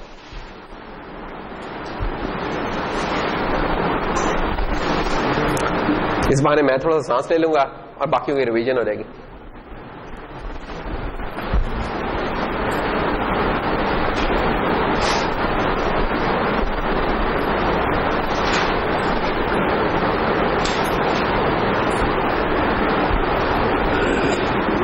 क्या पढ़ते रहे अभी तक हम? कंट्रोलर की कोई चीज पढ़ते रहे? कंट्रोलर की क्या चीज पढ़ी है? पेरिफेरल्स का। कौन सा पेरिफेरल पढ़ा? सबसे पहले जनरल पर्पस इनपुट आउटपुट्स का, जीपीआईओस का, या आईओस। वो आईओस ऑपरेट करती हैं for digital input and for digital output. तो डिजिटल वर्ल्ड में ऑपरेट कर रही हैं। Of course inside the logic 0 और 1 होता है, और बाहर की दुनिया में 0 और 5 वोल्ट होता है। ठीक, 0 फॉर द, क्यों ग्राउंड हमारा वो है, 2 सप्लाईज है हमारे, एक ही सप्लाई है हमारे कंट्रोलर में, एक ग्राउंड है और जो सप्लाई है वो 5 वोल्ट की है। तो हाई हमारा 5 वोल्ट होता है और लो हमारा 0 है। फिर हमने उसमें देखा कि 5 किस्म की पोर्ट्स हैं। वो तो गिनती है, उसमें कितनी पिन है ये भी एक गिनती है। जो टेक अवे जो कॉन्सेप्ट्स हैं वो हमारे 2-3 हैं जो कि हमें याद रखने हैं। नंबर 1 के हम पोर्ट से क्यों रीड करते हैं और लैच में क्यों लिखवाते हैं, एक बात। नंबर 2, एनालॉग के तौर पे भी जब हमने डील करना है, जो अभी हम पढ़ने लगे हैं एनालॉग इनपुट के तौर पे, तब भी हमने इनकी सेटिंग करनी है इनपुट के तौर पे। नंबर 3, इसकी आईओ टाइप क्या है? डिजिटल इनपुट है, डिजिटल में डिजिटल जब हम कह रहे होते हैं इधर according to data sheet that is CMOS, या टीटीएल है, ये श्मिट है। ये हमें पता होना चाहिए और क्यों है, और उसके क्या कंसिक्वेंसेस हो सकते हैं अगर हमने इस चीज का ख्याल ना रखा। और फाइनली पुल अप रजिस्टर्स की कहानी थी कि वो हम क्यों इस्तेमाल करते हैं। तो ये थे जो इसके कॉन्सेप्चुअल पॉइंट थे। बाकी तो चीजें ऐसी हैं जो कि रटा मारने की कोई जरूरत नहीं है, डेटा शीट खोलें और देख लें। लेकिन ये जो चीजें इनको समझने की जरूरत है, ये याद रखें। बाकी चीजें जब भी काम करना हो तो आप डेटा शीट खोलें और देख लेंगे यार कौन सी पिन इनपुट के तौर पे इस्तेमाल करनी, कौन सी आउटपुट के तौर पे इस्तेमाल करनी, ये चीजें वहां से देख लें। लेकिन ये चीज कि वहां तो लिखा होगा सिंपल कि डिजिटल इन है या ये टीटीएल इन है या श्मिट इन है, तो ये चीज फिर आपको पहले पता होनी चाहिए कि यार ये वाली इनपुट्स किन जगहों पे यूज करनी है। मैंने श्मिट वाली उधर यूज करूं जहां मैंने कोई एनालॉग के साथ कंपैरिजंस करने हैं, वहां कर लूं, और बाकी जहां डिजिटल है वहां टीटीएल इन चल जाएगी, आउट है वहां डिजिटल आउट चल जाएगी, इस तरह।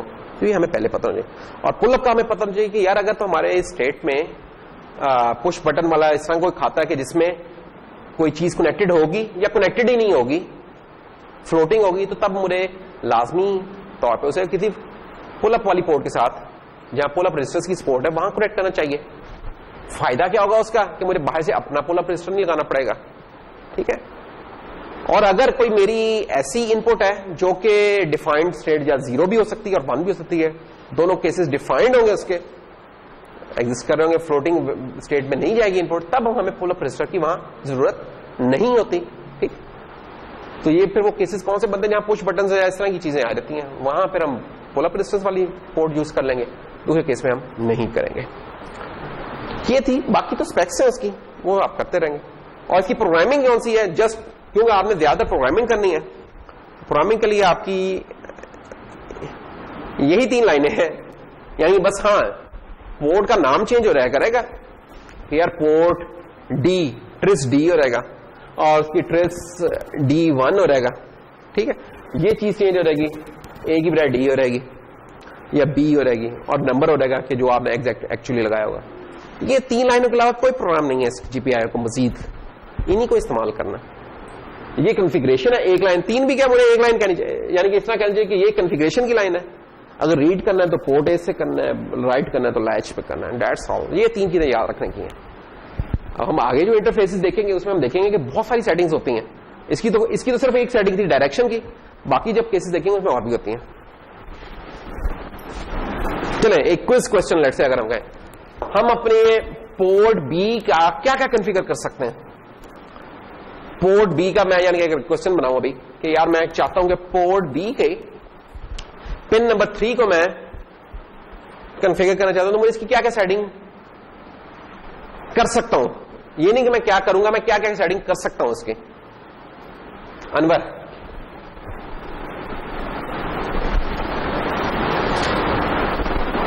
और अब्दुल रब मिलकर जवाब दे सकते हैं इसके।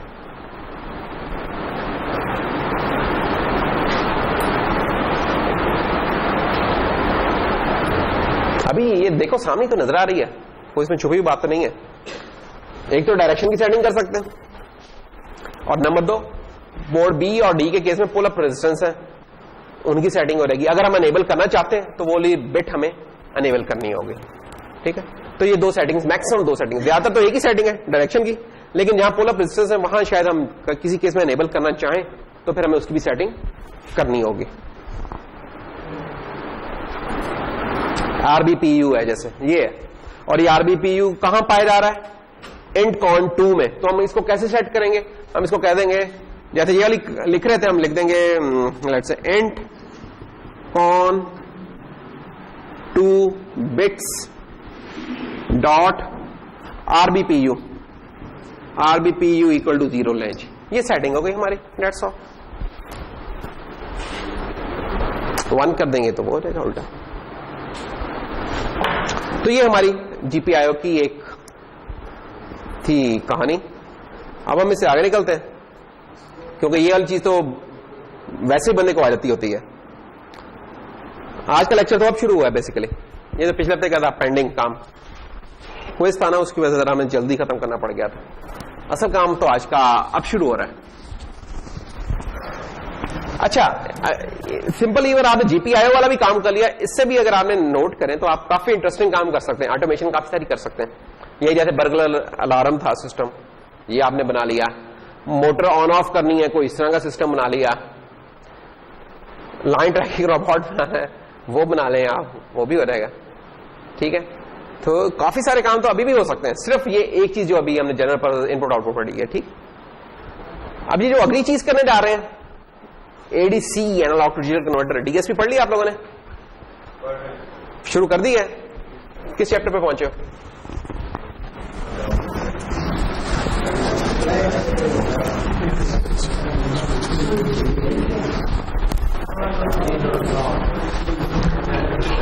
खैर कुछ लफ्ज थे ना जो हमने एफएससी तक नहीं पढ़े थे, और अब इस तरह लगता कि जैसे बचपन से ही वो बोलते आ रहे हैं।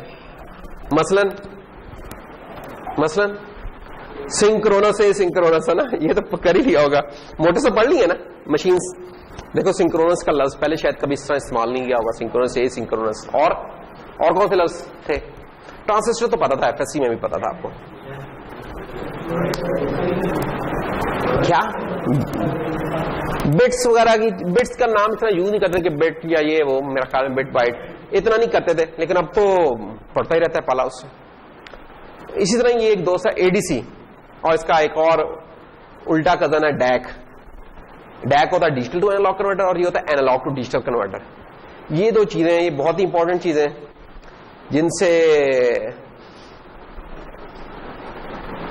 जिनके बाद फिर पॉसिबल होता है कि हम ये माइक्रो प्रोसेसर वाला कोर्स अप्लाई कर सकें प्रॉपर तरीके से। ठीक है, डिजिटल वर्ल्ड के फायदे उठा सकें। ये किन से पॉसिबल हुआ है? ये इन 2 चीजों की वजह से, एडीसी और डैक की वजह से। क्योंकि इन एक्चुअल जो हमारे रियल लाइफ प्रैक्टिकल लाइफ में जो सिग्नल्स हैं ज्यादातर वो तो एनालॉग सिग्नल्स ही हैं। तो ये एडीसी क्या करता है, उसे डिजिटल वर्ल्ड में ले आता है, डिजिटल वर्ल्ड में ला के नंबर्स बना के हम उसके ऊपर सारे काम करते हैं। जब काम कर लेते हैं तो उन्होंने दोबारा एनालॉग बना देते हैं, डिजिटल टू एनालॉग कन्वर्टर चला के ये काम करते हैं। तो ये बहुत ही इंपॉर्टेंट चीज है। डीएसपी में देखें आपका पूरा कोर्स ही है, उसमें एक पूरा चैप्टर है इसके ऊपर, सैंपलिंग के ऊपर और एडीसी के ऊपर। और डीएसपी का कोर्स है ही कि यार जब आप एनालॉग से डिजिटल में एक तो लाना कैसे है, उसके क्या इश्यूज होंगे, वहां तो बहुत डिटेल में थ्योरी में आप पढ़ते हैं ना उसके, और पूरी साइंस है वो जो कि ओपन हैम्पशायर की जो बुक है। और फिर डैक वाला काम भी है। तो यहां हम उस तरह की साइंस में तो नहीं पढ़ रहे जो जितनी डिटेल में आप उधर पढ़ेंगे। यहां हम इसको यूजेज के एतबार से ज्यादा देखेंगे, और इसकी साइंस कम देखेंगे, यूजेज ज्यादा देखेंगे कि यार कैसे इस्तेमाल करना है, कॉन्फ़िगरेशन कैसे होगी, ये सारा काम हमने इस एडीसी वाले के। तो बिल्कुल बेसिक से शुरू करते हैं। जो इसकी अगेन जैसे पिछला लेक्चर था, ये वाला लेक्चर भी ऐसा ही है कि इसमें हमने ये कंट्रोलर की बुक है जो फ्रीली ऑनलाइन अवेलेबल है, इसका लिंक मैंने शेयर किया हुआ शुरू में ही। माइक्रोवेव की, वो देख सकते हो, डेटा शीट है। और जो पिछला लेक्चर था हमारा, जो अभी हमने कंक्लूड किया, जिसमें ये पोर्ट वाला था, इसमें ये दो रिसोर्सेज तो थे ही थे, उसके अलावा हमने एक और रिसोर्स भी यूज किया हुआ है, और वो रिसोर्स है आपका बेसिकली ये नीचे सब है। तो अगर आपने कोई डिटेल में इसकी डिस्कशन देखनी है तो ये पिक्चर्स हैं, ये allaboutcircus.com में जैसे ली हुई हैं, ठीक है, और इसके चैप्टर से इसमें बड़े अच्छे तरीके से उन्होंने बताया हुआ है। तो ये पिक्चर और ये वाली पिक्चर्स ऑल अबाउट सर्किट से ली हुई हैं। तो बड़ी अच्छी एक ऑनलाइन बुक है, सर्किट्स और इलेक्ट्रॉनिक्स को रिलेटेड, तो जैसे आप चेक कर सकते हैं। ओके, तो एनालॉग एंड डिजिटल सिग्नल्स, तो एनालॉग सिग्नल्स के नाम इधर देखें,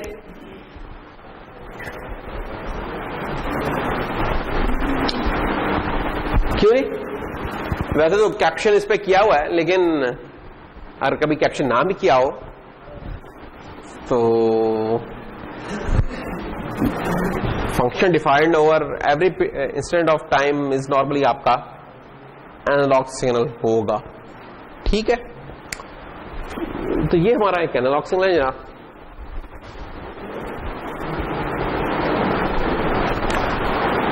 इसकी क्या खास बात होगी एनालॉग सिग्नल की? इसका टाइम डोमेन भी कंटिन्यूअस है, और जो इसका y है एक्सेस या एम्पलीट्यूड स्केल है वो भी कंटिन्यूअस है। ये एनालॉग सिग्नल की खास निशानी है कि it is defined for every time instant, amplitudes are defined for every time instant. ये भी कंटिन्यूअस मिलेगा, y भी कंटिन्यूअस मिलेगा। अच्छा, फिर एक होता है हमारा कंटिन्यूअस टाइम होता है, और वैल्यूज जो सी होती हैं वो डिस्क्रीट होती हैं। अब कंटिन्यूअस टाइम में क्या है जनाब, ये हर टाइम इंस्टेंट के ऊपर हम देख रहे हैं कि यार सिग्नल क्या है, लेकिन ये जो ये वाली वैल्यूज हैं एम्पलीट्यूड की, ये कंटिन्यूअस नहीं रही हैं, ये डिस्क्रीट है, ये इंटरवल्स में एग्जिस्ट कर रही हैं, या ये लेवल है या ये लेवल है, ये लेवल है, कुछ लेवल्स में है, उन लेवल्स के बीच का नहीं हमें पता कि क्या है, वो एम्पलीट्यूड डिफाइंड नहीं है। इस केस में दोनों एक्सेस डिफाइंड थे कंटिन्यूअस में, यहां टी वाला तो डिफाइंड है प्रॉपर्ली, डी वाला कुछ लेवल्स के अंदर प्ले कर रहा है।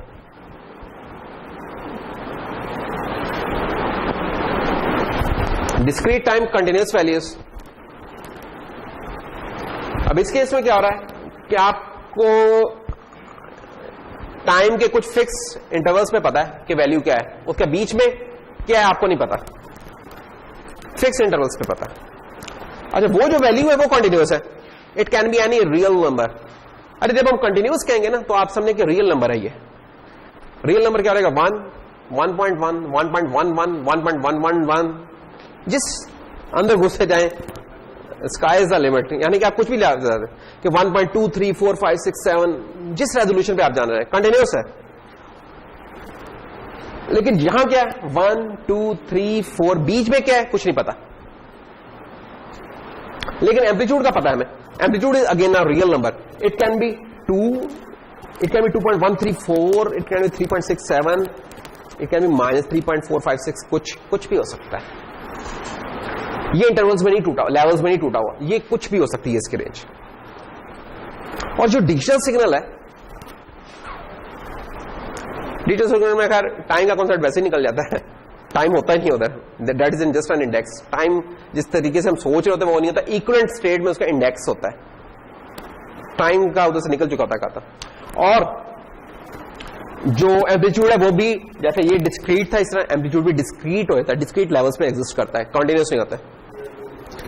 2, 4, 6, 7 बीच में नहीं है, इसका मतलब रियल नंबर्स नहीं है। जब हम डिस्क्रीट की बात करेंगे तो इंटीजर्स की बात करते हैं, जब हम कंटिन्यूअस की बात करते हैं तो रियल नंबर्स की बात करें। ये बस एक फर्क ज़हन में होना चाहिए। Real Y, real X, real X integer Y, integer X real Y, integer X integer Y. Integer का मतलब क्या है, जैसे इंटीजर टाइप का वेरिएबल आप बनाते हैं, 3.1 लिखते हैं तो 3 वो स्टोर करता है, 0.1 का उसे कोई नहीं पता होता। रियल, लेकिन अगर आप ये फ्लोट टाइप का बना लेते हैं फिर उसे पता होता कि यार 3.1 था या 3.745 था। तो ये डिजिटल वर्ल्ड है। तो डिजिटल का सिग्नल इनफैक्ट आप ऐसे भी देखते हैं, डिजिटल का सिग्नल तो एक नंबर होते हैं, बस कोड वर्ड्स होते हैं, नंबर्स 43 -24 +27, ये इस तरह के कुछ नंबर्स होंगे और जिस ऑर्डर में होंगे वो ऑर्डर उनका क्या लगे कॉजैलिटी शो करेगा टाइम में किस तरीके से वो अकर हुए होंगे। वो नंबर जो पहले नंबर आ रहे हैं वो पहले अकर होंगे, जो बाद में आ रहे बाद में होंगे, इस तरीके से आप कह सकते हैं उसको इक्विवेलेंटली डिस्क्रीट टाइम। तो ये है हमारा। तो हमने हमारा एडीसी क्या करता है, हमारे एडीसी को ये सिग्नल मिलता है और वो हमें ये चीज दे देता है। अच्छा, लेकिन वो डायरेक्टली नहीं देता इस चीज को, उसमें भी फिर दो काम होते हैं। वो कैसे? ये जो पिक्चर्स हैं, एक बुक है ऑनलाइन ही, वो आप देख सकते हैं डीएसपी गाइड के नाम से, ये पिक्चर्स उधर से ली हुई हैं। अगर ये आपका एनालॉग सिग्नल है तो एक आपका सैंपल एंड होल्ड सर्किट होता है। ये सिग्नल तो देखिए ना मुस्तकिल वेरी कर रहा है। अगर अब आप एक रीडिंग लेने लगे हैं और रीडिंग लेनी शुरू की, क्या रीडिंग है यार 23, अभी ले रहे हैं जनाब, तो फिर चेंज हो गई, और यार रोकी नहीं, फिर लेने लगे, नहीं ये तो फिर बस इस तरह लेने लगेंगे, वो चेंज हो चुकी होगी कुछ गड़बड़। तो क्या हमें करना होगा, जो लेने जा रहे हैं उसे हम कहते हैं जरा होल्ड कर लो यार, इस वैल्यू को थोड़ी देर होल्ड करो। जब वो होल्ड करता है हम उसकी कन्वर्जन कर लेते हैं, उसके बाद फिर नई वैल्यू लेके आते हैं, उसे होल्ड करते हैं और फिर उसको नोट कर लेते हैं। इस तरीके से समझने का काम हो रहा है हमारा। तो एक सैंपल एंड होल्ड का सर्किट होता है। ये सैंपल एंड होल्ड क्या करता है, ये देखें, इसने डिजिटल नहीं बनाया सैंपल होल्ड ने, ये थोड़ी देर के लिए ना जो वैल्यूज आती है ना उनको रोक लेता है अपने पास, होल्ड कर लेता है। जितनी देर ये फिर होल्ड होती है तो क्या होता है, फिर जब हमारा एडीसी चलता है उसके ऊपर, वो उसे उन वैल्यू उस सिग्नल को फिर नंबर्स में कन्वर्ट कर देता है। ये आप गौर करें, ये एम्पलीट्यूड इन वोल्ट्स है, जो आपका रियल सिग्नल है उसका कोई एम्पलीट्यूड होगा और वो एम्पलीट्यूड नॉर्मली हम वोल्ट्स में मेंशन करते हैं। स्कोप के साथ लगा लें, मल्टीमीटर लगा लें तो हमें वोल्ट्स में मिल जाता है वो क्या है। तो ये हमें वोल्ट्स में मिल गया।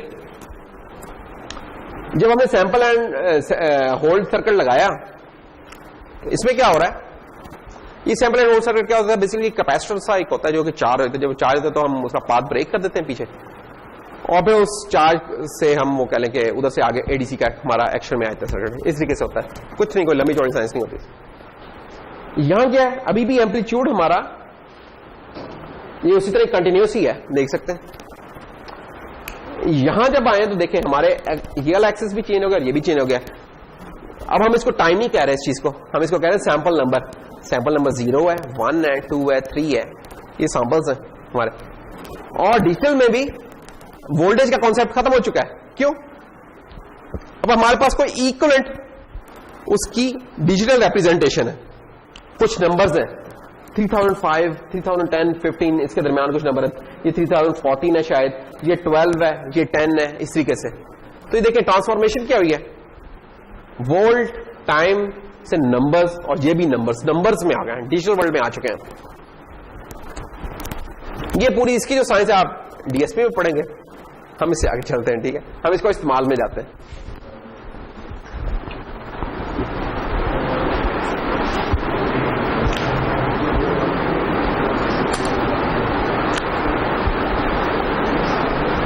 So, analog to digital converter, it's a, अच्छा ये ना लफ्ज हम ना कुछ एडीसी का लफ्ज यूज किया करेंगे। एडीसी का लफ्ज depending upon context it can be analogue to digital converter और it can be analogue to digital conversion. एक प्रोसेस को भी सिग्निफाई कर सकता है ये, और एक टूल को, एक डिवाइस को भी सिग्निफाई कर सकता है। हम तो यहां एज ए टूल यूज कर रहे हैं, लेकिन ये जो पहली डेफिनेशन है कन्वर्जन की, so it's a process of taking a measurement of analogue signal and converting it to digital numerical code. तो न्यूमेरिक कोड में हम इसे चेंज कर रहे हैं और ये प्रोसेस हमारा एनालॉग टू डिजिटल कन्वर्जन का था। इसको भी हम एडीसी बोल देते हैं। और द कंपोनेंट और द डिवाइस और the circuit use to do this thing is analogue to digital converter, ADC. जो आउटपुट होती है एडीसी की, इसको कोड भी बोल देते हैं या नंबर भी कह दें, कुछ कह लें, इसमें कोई नहीं है, जो मर्जी आप कह दें। लेकिन आप ये कॉन्सेप्ट होना चाहिए कि यार अब ये वो टाइम डोमेन वाली वो जो कुछ कॉन्टिन्यूम था ना एक एम्पलीट्यूड्स का, वो नहीं है, इट्स अ नंबर। ये आपको याद रखने की बात है। सो एडीसी कोड और द नंबर में have some offset and scale factor, और इनकी फिर कुछ कंपनसेशन की जाती है। ये अभी हम डिस्कस करते हैं कि क्या है ये चीज। पहले तो हम ये देख लें कि हमारे कंट्रोलर में इन जनरल एडीसी काम कैसे कर रहा है। ये एडीसी का वो पूरा आप कह लें कि यूनिट है। ये मल्टीपल पेन्स है लगी हुई हमारी, तो लेट से ये एक पेन है जो कि जा रही है इधर एडीसी को। ये उसकी कॉन्फ़िगरेशन है कि वोल्टेज रेफरेंस में इंटरनल लेना है कि एक्सटर्नल लेना है, ये भी हम देखते हैं कि इसका क्या मतलब है। ये एनालॉग सिग्नल लगाया और इस एडीसी ने क्या किया, इसको कन्वर्ट कर दिया नंबर्स में। ये डब्बे क्या है, ये बेसिकली लोअर बाइट है और ये अपर बाइट है, उसकी बाइट्स है, और ये बाइट्स ये सीपीयू फिर इनके साथ कर रहा है। इसी चीज को जरा कुछ टर्म्स डिफाइन कर लें, फिर देखते हैं आगे। नंबर 1, पहले तो ये अब डिसाइड हो रहा है कि यार जो हम एक रियल एम्पलीट्यूड जो था, रियल नंबर था, उसे जब हम इंटीजर की दुनिया में लेके आए तो कितने बिट का इंटीजर बनाया, 2 बिट का, 3 बिट का, 10 बिट का, 8 बिट का, कितने का बनाया। तो यहां हमारा जो है वो नंबर वो 10 बिट्स का है, ठीक है। तो जब भी एडीसी की बात होती है ना, 2 चीजें होती हैं उसकी, यहां 3 चीजें चलें कह लें। एक उसकी सैंपलिंग फ्रीक्वेंसी क्या है, एफएस सैंपलिंग फ्रीक्वेंसी क्या है।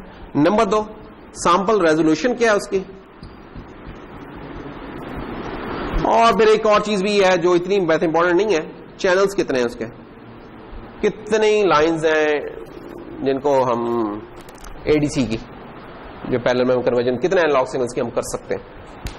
तो खैर, तो यहां हमारा जो सैंपल रेजोल्यूशन है, एक सैंपल हमारा कितने बिट्स का है, ये याद रखें, इसमें बिल्कुल नहीं भूलने की कि 10 बिट का है, बिल्कुल नहीं भूलना चाहिए, ठीक है। ये लीस्ट है जो कि हम एक्सपेक्ट करेंगे कि जो एडीसी जानता है उसे पता कि सैंपल रेजोल्यूशन कितनी है इसकी। और दूसरी चीज, चैनल्स कितने हैं, 13 चैनल। एडीसी तो इसके अंदर एक ही लगा हुआ है, लेकिन चैनल्स 13, यानी कि एक ही कमरा है और उसमें 13 दरवाजे अंदर आने के, कह लें 13 डिफरेंट दरवाजों से लोग डिफरेंट सिग्नल्स आ सकते हैं। लेकिन एडीसी इटसेल्फ एक है। तो अगर कोई आपसे पूछे कि एडीसी कितने हैं, तो एक है। चैनल्स कितने हैं होते हैं, वो क्या होता है कि आप एक स्विच लगा हुआ है, स्विच को 1 पे रखते हैं तो 1 वाला जुड़ जाता है, उसके बाद 2 पे रखते हैं तो 2 वाला जुड़ जाता है, 3 पे रखते हैं 3 वाला जुड़ जाता है। मल्टीप्लेक्सर जो आपने पढ़े थे ना, सबने मल्टीप्लेक्सर लगा हुआ है, और मल्टीप्लेक्सर की सिलेक्ट लाइंस डिटरमिन करती हैं कि इस वक्त कौन सा दरवाजा इस वक्त एडीसी के साथ जुड़ा हुआ है, कौन सी पिन जुड़ी हुई है, ये डिटरमिन होता है। लेकिन खुद एडीसी कितने हैं, वो एक है। वैसे आपको पता है आप लोग 2 एडीसी इस्तेमाल करते हैं बहुत ज्यादा। कहां आप लोग इतना एडीसी इस्तेमाल करते हैं कि बस कमाल है। एडीसी और डैक आप लोग जब तक दिन में इस्तेमाल नहीं करते ना, तो आपका दिन शुरू भी नहीं होता, खत्म भी नहीं होता। मोबाइल में, आपके पीसी में, लैपटॉप में जो आपका माइक है वो एडीसी है बेसिकली, और वो 2 एडीसी लगे हैं उसमें, 2 डुअल चैनल है। वो जो आपका मोबाइल वाला है वो तो सिंगल चैनल होता है, माइक से ज्यादा तो सिंगल चैनल होते हैं। लाइन इनपुट एक होती है पीसीज में ना, लाइन इनपुट, वो 2 चैनल्स होते हैं। और पीसी का जो माइक है लैपटॉप का, वो भी नॉर्मली 2 चैनल्स का होता है। लेकिन जो मोबाइल का होता है वो तो सिंगल चैनल का होता है। एडीसी भी एक ही होता है, चैनल भी एक ही होता है, और बड़े शानदार वो एडीसी होते हैं। ये तो कुछ भी नहीं उसके मुकाबले में, जो कंट्रोलर वाला एडीसी। इसी तरह फिर आपका उसका डैक इस्तेमाल करते हैं, जो स्पीकर्स होते हैं, जो हेडफोन आप हेडसेट लगाते हैं, और वो स्टीरियो होते हैं। स्टीरियो का मतलब ही क्या होता है, जब आप कहते हैं यार स्टीरियो साउंड है कि नहीं, उसका मतलब ही ये होता है कि 2 चैनल्स की बात हो रही है, 2 स्पीकर्स की बात हो रही है। तो 2 डैक्स हैं उसमें। आपके मोबाइल में भी 2 डैक्स तो होते ही हैं, जो आपका हेडसेट वाली होती है पेन, उसमें 2 तो होते ही हैं। वो स्टीरियो जो केबल पेन होती है आपकी, उसमें 4 कंपोनेंट्स होते हैं ना, एक ग्राउंड होता है, 2 होते हैं उसके, अगर वो हम बनाएं क्या होती है, तो ये जो स्टीरियो पिन का ये जो प्लास्टिक बॉडी के साथ लग रहा होता है, ये चीज ग्राउंड होती है, और ये चीज आई थिंक लेफ्ट स्पीकर होता है, ये चीज राइट स्पीकर होता है, और ये चीज माइक होता है। तो ये 4 हिस्से होते हैं आपकी पिन के। जो कि मोबाइल वगैरह में होती है, और जो नॉर्मल हमारे लैपटॉप्स के होते हैं वो 3 हिस्सों वाली होती है, लेफ्ट, राइट और ग्राउंड। अब ये अगर माइक है तो लेफ्ट माइक, राइट माइक, और अगर स्पीकर तो लेफ्ट स्पीकर, राइट स्पीकर। लेकिन मोबाइल में क्योंकि हमारा एक ही पिन होता है तो उसमें माइक को भी साथ ही बंडल किया होता है, तो उधर तो ये वाले हालात हैं। और उधर जो सैंपल रेजोल्यूशन होती है वो 16 बिट्स भी होती है और 24 बिट्स भी होती है, और कुछ केसेस में 32 बिट्स भी होती है। लेकिन 16 बिट तो मिलती है, और जितने भी मॉडर्न है सारों में 24 बिट भी होती है। उसके मुकाबले में तो ये बेचारा बड़ा मासूम सा है एडीसी, सिर्फ 10 बिट। अच्छा, और इधर जितने चैनल्स नजर आते हैं उतने एडीसी भी होते हैं या डैक होते हैं। इधर एडीसी एक ही है, चैनल ज्यादा है, यानी एक ही स्विच से आप मल्टीपल कर जोड़ देते हैं आप। जीपीआईएस को जब हम कॉन्फ़िगर कर रहे थे वहां सिर्फ कॉन्फ़िगरेशन का एक या ज्यादा से ज्यादा 2 सेटिंग्स थी, डायरेक्शन की और पुल अप की। यहां क्या सेटिंग है उसकी? Control register 0, control register 1, control register 2, और इनके अंदर कुछ बिट्स होती हैं, मुख्तलिफ काम होते हैं इनकी सेटिंग्स। जीपीआईओ के केस में जब हमने रीड करना था तो पोर्ट को रीड करते थे। यहां ये 2 रजिस्टर हैं जिनमें रिजल्ट आता है हमारा। 2 रजिस्टर चाहिए, एक बिट नहीं चाहिए, क्योंकि 10 बिट है ना, तो 10 बिट तो एक रजिस्टर में आ नहीं सकती। हमारे रजिस्टर का साइज यहां 8 बिट्स का है, बाइट साइज का रजिस्टर होता है, तो 8 से ऊपर का है 10, तो इसका मतलब एक उसका लोअर पार्ट होगा रिजल्ट का, एक हायर पार्ट होगा। ये और बात है कि हायर पार्ट में सिर्फ 2 बिट्स होंगी, लेकिन 12 चाहिए हमें, तो इसमें रिजल्ट होगा। और ये कॉन्फ़िगरेशन करने के लिए जनाब, so ADC generates a 10-bit binary result using the method of successive approximation। ADC करता कैसे कन्वर्जन? क्या जादू है इसके पास? एक कसौटी खेलता है समझो एक किस्म की। यार बाहर 500, लेट्स से अगर बाहर सिग्नल था 5 वोल्ट, ये अपने पास ना लेवल्स बनाएगा, क्या लें सक्सेसफुली ऑपरेट। 1 वोल्ट है नहीं है, अच्छा चलो डबल कर देते हैं, 2 वोल्ट है नहीं, 4 वोल्ट है, हाँ 4.5। ये सक्सेसफुली अप्रोक्सीमेट करते करते इसमें पहुंच जाता है, और बड़ा क्विकली हो रहा है, कुछ क्या लेंगे बाइनरी स्टाइल में हो रही है अप्रोक्सीमेशन, तो उस तरीके से करता होता है। और जब वो होती है तो वो वाली वैल्यू रख लेता है, इस तरीके से पता चलता है। ये सर्किट होता है, बात आप लैडर सर्किट सा होता है, आप ये बना सकते होते हैं। इलेक्ट्रॉनिक्स के कोर्सेज में नॉर्मली ये बनवाया भी जाता होता है, इंस्ट्रूमेंटेशन का कोर्स में, शायद अगले सेमेस्टर में आप पढ़े एडीसी बनाना सीखें। तो ये खैर सेक्सॉफी अप्रोक्सीमेशन से रिजल्ट्स बनाता है। ये अब जरा डिटेल डायग्राम है उसी चीज की। ये कंट्रोलर की पिन्स है, हाँ बिल्कुल अभी नहीं, हाँ अभी पूरे 5 मिनट रहते हैं। ये पिन्स है हमारी, कितने चैनल्स से थोड़ी देर पहले बताया हमने? 13, तो 13 ही पिन्स हैं ये। इसका मतलब 13 डिफरेंट एनालॉग सिग्नल्स को हम सैंपल कर सकते हैं। 13 डिफरेंट एनालॉग सिग्नल्स, वो कौन कौन से हो सकते हैं? मसलन वोल्टेज कितनी है, करंट कितना है, लाइट इंटेंसिटी कितनी है, टेम्परेचर कितना है। ये अगर एनालॉग में है इनके सेंसर्स तो उन सबको रीड कर सकता है। और स्टिल अभी भी सेंसर्स पड़े, मैंने 4 ही लिए हैं तो मेरी बस हो गई, लेकिन 12 हम इन सबको इस्तेमाल कर सकते हैं। और अगर नहीं करना तो ये बाय द वे आप जानते हैं कि ये जो इनपुट्स हैं मल्टीप्लेक्स हुई हैं हमारी डिजिटल इनपुट आउटपुट्स के साथ, तो जरूरी तो नहीं है आपको वो कसम नहीं लगी हुई कि आपने सारी यूज करनी है फिर ही होगा। जो यूज करनी है करें, बाकी की आईओएस के तौर पे यूज होंगी, बाकी की सीरियल या पैरेलल कम्युनिकेशन के लिए यूज होंगी, तो सारी यूज करना कोई लाजमी नहीं होती, जो यूज करना करें। अच्छा, तो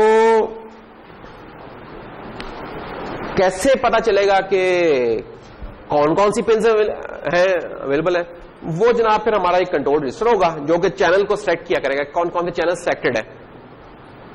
तो 13 चैनल्स हैं, तो 13 चैनल्स की सिलेक्शन के लिए हमें कितने बिट्स चाहिए? मल्टीप्लेक्सर का क्या साइज चाहिए?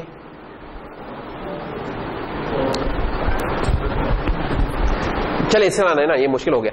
अगर हमारे पास 2 इनपुट्स होती और हमने उनमें से सेलेक्ट करना था कि यार 0 वाली को करूं या 1 को करूं, तो कितना हमें चाहिए था? सिलेक्ट लाइन में कितना चाहिए था? 1 बिट की सिलेक्ट लाइन काफी थी। जो 0 होती तो 0 वाली होती, 1 होती तो 1 होती। अगर 4 होती तो फिर हमें 2 बिट की चाहिए थी, 8 होती 3 बिट की चाहिए नहीं, ये 13 है जो कि 8 से ज्यादा है, 16 से कम है, तो 4 बिट मजबूरी है, क्या करें। तो ये 4 आपको सेक्शन लाइन नजर आ रही है इधर, ठीक है। फिर एक रेफरेंस लेवल आपको चाहिए होता है, इसकी अभी हम साइंस देखेंगे क्या होता है, नेक्स्ट लेक्चर में देख लेंगे कि रेफरेंस जो है लो वाला और हाई वाला, लो वाला ग्राउंड होता है नॉर्मली, हाई वाला सप्लाई वोल्टेज होती है, वो हमें फ्रॉम इनसाइड द कंट्रोलर लेना है, बाहर से कोई एक्सटर्नली देना चाहता है, तो इसकी सेटिंग है कुछ। ये जब हो जाती है तो ये एडीसी साहब आए थे अकेला, इन सब चैनल्स के लिए अकेला तनहा एडीसी। ये क्या करेगा, ये जौन से अनेबल है ना उनको बारी बारी विजिट करेगा। कैसे, एडीसी यही है, गया उस दरवाजे पे, अगर 4 दरवाजे से तो अनेबल है, 4 पिन अनेबल है, 4 चैनल अनेबल है, चैनल 0 पे गया, हाँ भाई क्या वैल्यू है, उठा के ले आया, फिर चैनल 1 पे गया, चैनल 2 पे गया, चैनल 3 पे गया, फिर दोबारा 0 1 2 चलता रहेगा। अगर 2 चैनल है तो सिर्फ 2 पे जाके देखेगा, अगर 1 है तो फिर 1 को ही बेचारा देखता रहेगा। लेकिन ये बारी बारी देखता है, ये इंपॉर्टेंट बात है, साइमल्टेनियसली नहीं देखता, वन आफ्टर अनदर। क्यों, क्योंकि एक है आपका जो है ना लैपटॉप का, इसमें 2 एडीसी हैं और 2 ही चैनल है, तो ये बारी बारी नहीं देखते, साइमल्टेनियसली लेते हैं वैल्यू। लेफ्ट और राइट चैनल जो ऑडियो का होता है ना उसकी साइमल्टेनियस वैल्यू लेते हैं। ये कब पॉसिबल, साइमल्टेनियस कब हो सकते हैं, जब उतने ही एडीसी हो जितने चैनल्स हो। यहां एक एडीसी के चैनल बहुत सारे हैं, तो फिर क्या तरीका रहेगा कि एक एक करके देखे। अगर एक वेटर ने 10 कस्टमर्स को सर्व करना है तो बेचारा पहले एक के पास जाएगा, दूसरा, तीसरा, फिर दोबारा एक के पास 2 3 4 5, ऐसा ही होगा ना।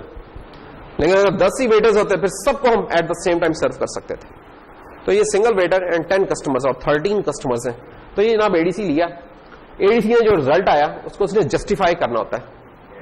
जस्टिफाई ये नहीं करना होता उसकी लॉजिक ढूंढनी होती नहीं, ऐसा कोई नहीं। जस्टिफाई होता है या राइट अलाइन करेगा या लेफ्ट अलाइन करेगा, ये हमारी चॉइस होती है। नॉर्मली हम राइट अलाइन कराते हैं कि लोअर 8 बिट्स लोअर में चली जाए और ऊपर वाली 2 बिट्स अपर में आ रहा है। तो इस तरीके से ये हमारा एडीसी का ये नाम एक ऑपरेशन चल पड़ता।